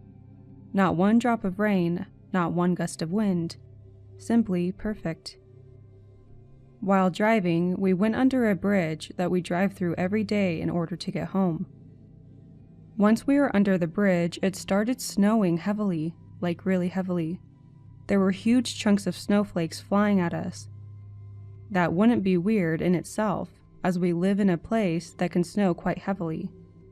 However, this only lasted for the 2 seconds that we were under the bridge. Then it was beautiful weather again, as soon as we came out. We both said what the hell and confirmed that we saw the same thing. Not exactly creepy, but it kind of shocked me for a bit.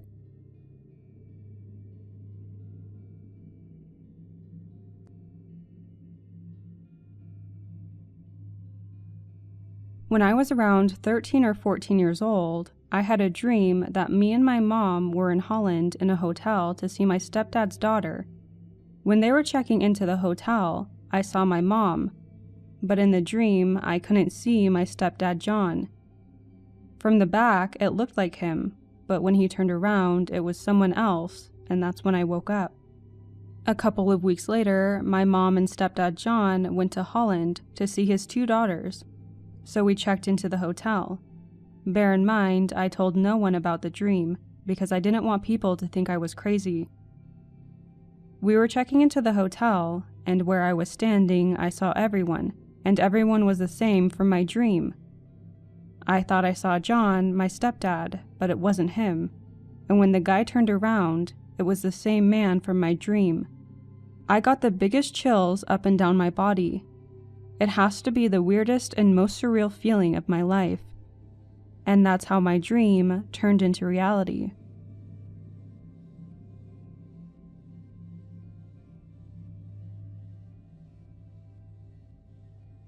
I've driven solo from California to Massachusetts twice, and from Massachusetts to California once. It's always an adventure to recall the amazing journey, especially where I stay, as sleeping is very important. In 2016, I left Southern California via the 15 freeway after spending time near Big Sur, and made it and slept at a rest stop near St. George, Utah. Day 2, I cleared Colorado, and near eastern Colorado, entering into the Nebraska border, I noticed something interesting. In this region, it's all flat, and for 30 to possibly 50 or so miles, in the distance off the 76 highway in Colorado into Route 80 in Nebraska, there are these endless sets of high-tension wires with red lights, only visible at night. I've never seen anything like it, but I'm sure many people know what I'm talking about. So I slept near North Platte at a 24-hour McDonald's parking lot that night. Day 3, I made it to Indiana and slept at a rest stop there and made it to Massachusetts around 2 a.m. the next night. Driving from California to Massachusetts the second time was last summer, and I took over a week and stayed at motels each night. But the weird thing is what happened on my trip back to California last summer. So I had to drive directly through and make it a fast trip. Night 1 was a rest stop in Ohio. Night 2, I made it to Omaha, Nebraska and slept at another rest stop. When I left Nebraska, it was about 8 a.m. the next morning. And since there was a snowstorm in Colorado last August 2020, I decided to stay on Route 80 and cross Wyoming instead. I crossed the Wyoming border around 8 to 9 p.m. after clearing Nebraska. What's completely strange is maybe an hour or so into Wyoming, on Route 80 at night, I noticed a similar 30 to 50 mile stretch of high-tension wires with red lights, like I saw 4 years earlier, really looking like radar towers or something. I can pretty much recall all events in my life in general with great specificity. However, I can't explain this night, because the only thing I recall is driving west, noticing these strange endless towers for maybe half an hour, and thinking how I've seen them before. But my next conscious memory is it being 8 a.m. the next morning, and me driving into the Salt Lake City area. I totally lost the night. It was just as if I was driving, looking at these towers and lights, and in the blink of an eye, it's the next morning and I'm driving in Utah in daylight. I didn't notice this glitch at the time.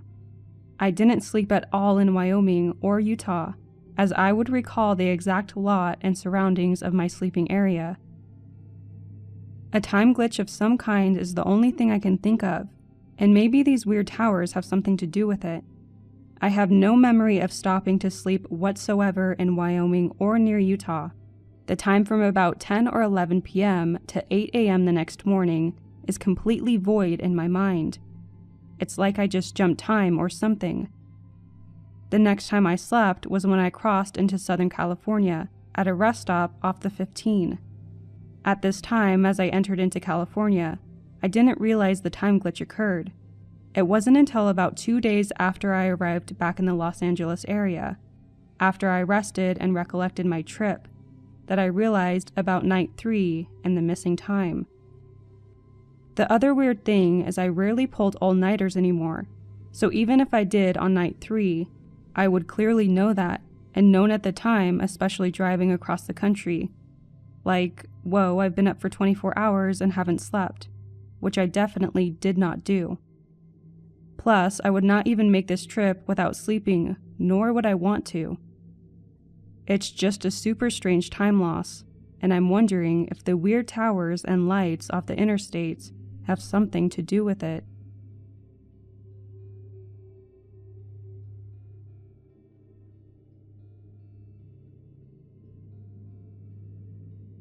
I didn't live with my parents for a few years as a kid, and when I moved back in with them, they were living in this beautiful stone house, tucked into a little pocket of trees, hidden from the main roads and isolated from traffic noise. We called it the Rock House, and it was the first place my parents really wanted to settle down at, and they would talk a lot about how much they loved it and wanted to grow old there. Before I even moved in, though, the garage had collapsed and kept slowly collapsing over time. But it was an old house. We didn't really need the garage, and we didn't have much money at the time, so they weren't too pressed about it, and we were just planning to rebuild it later. Now, there was one immediate thing about this house. It had a huge cellar with a trap door on the back porch that you couldn't pay me millions to go into. It was an empty, dirty, high-ceilinged concrete space with nothing special about it, but nobody in my family ever went down there. It freaked all of us out a little, and when they showed it to me the first time, my family told me the house was haunted. I believe in ghosts and all, but I wasn't super concerned. I think lots of houses are probably a little bit haunted, and the things that they described all sounded pretty tame, except for the things that happened to my sister. And while I did believe her, I also knew that my sister always had this thing where ghosts liked her, or at least liked to tease her. She had tons of experiences, like her hair or clothes being tugged when nobody was there, or having animals behave as if someone was behind her. Minor things, but they seemed semi-constant. In this case, though, she said that she'd seen a ghost in the Rock House, and that he was an old man, who she only saw once, but often felt the presence. He apparently liked to sit in her room and watch her while she slept, which, yeah, that's uncomfortable, but she just kept reiterating that he never tried to scare her, so she was okay with him. She's very pretty, so I definitely felt a little bit like he was being a pervert, but he didn't sound malicious, so it was just creepy. Probably the first time I had anything specific happen was when I had my best friend over. I told him everything about the place, so we were kind of goofing about it and screwing around with one of those free EMF reader apps. He's the skeptical type, and I assumed all those apps just used some form of algorithm or guesswork, so it was all in jest, and we didn't expect any accuracy. He just wanted to mosey around and make jokes about my haunted house. But as soon as we started walking with the app on, specific things in the house would spike the reading to maximum, and then it would go right back down as soon as we pulled it away. This happened with a couple of furniture items, but particularly the bathroom sink. Note that the sink will come back up again. We were still just playing around, trying to figure out if it was a certain metal or something like that triggering the app. We went outside to see what the reading was for the trap door on the porch. Maximum, of course. And that did freak me out, both because the cellar already made me feel uneasy, and because, other than the hinges, the trap door was just wooden.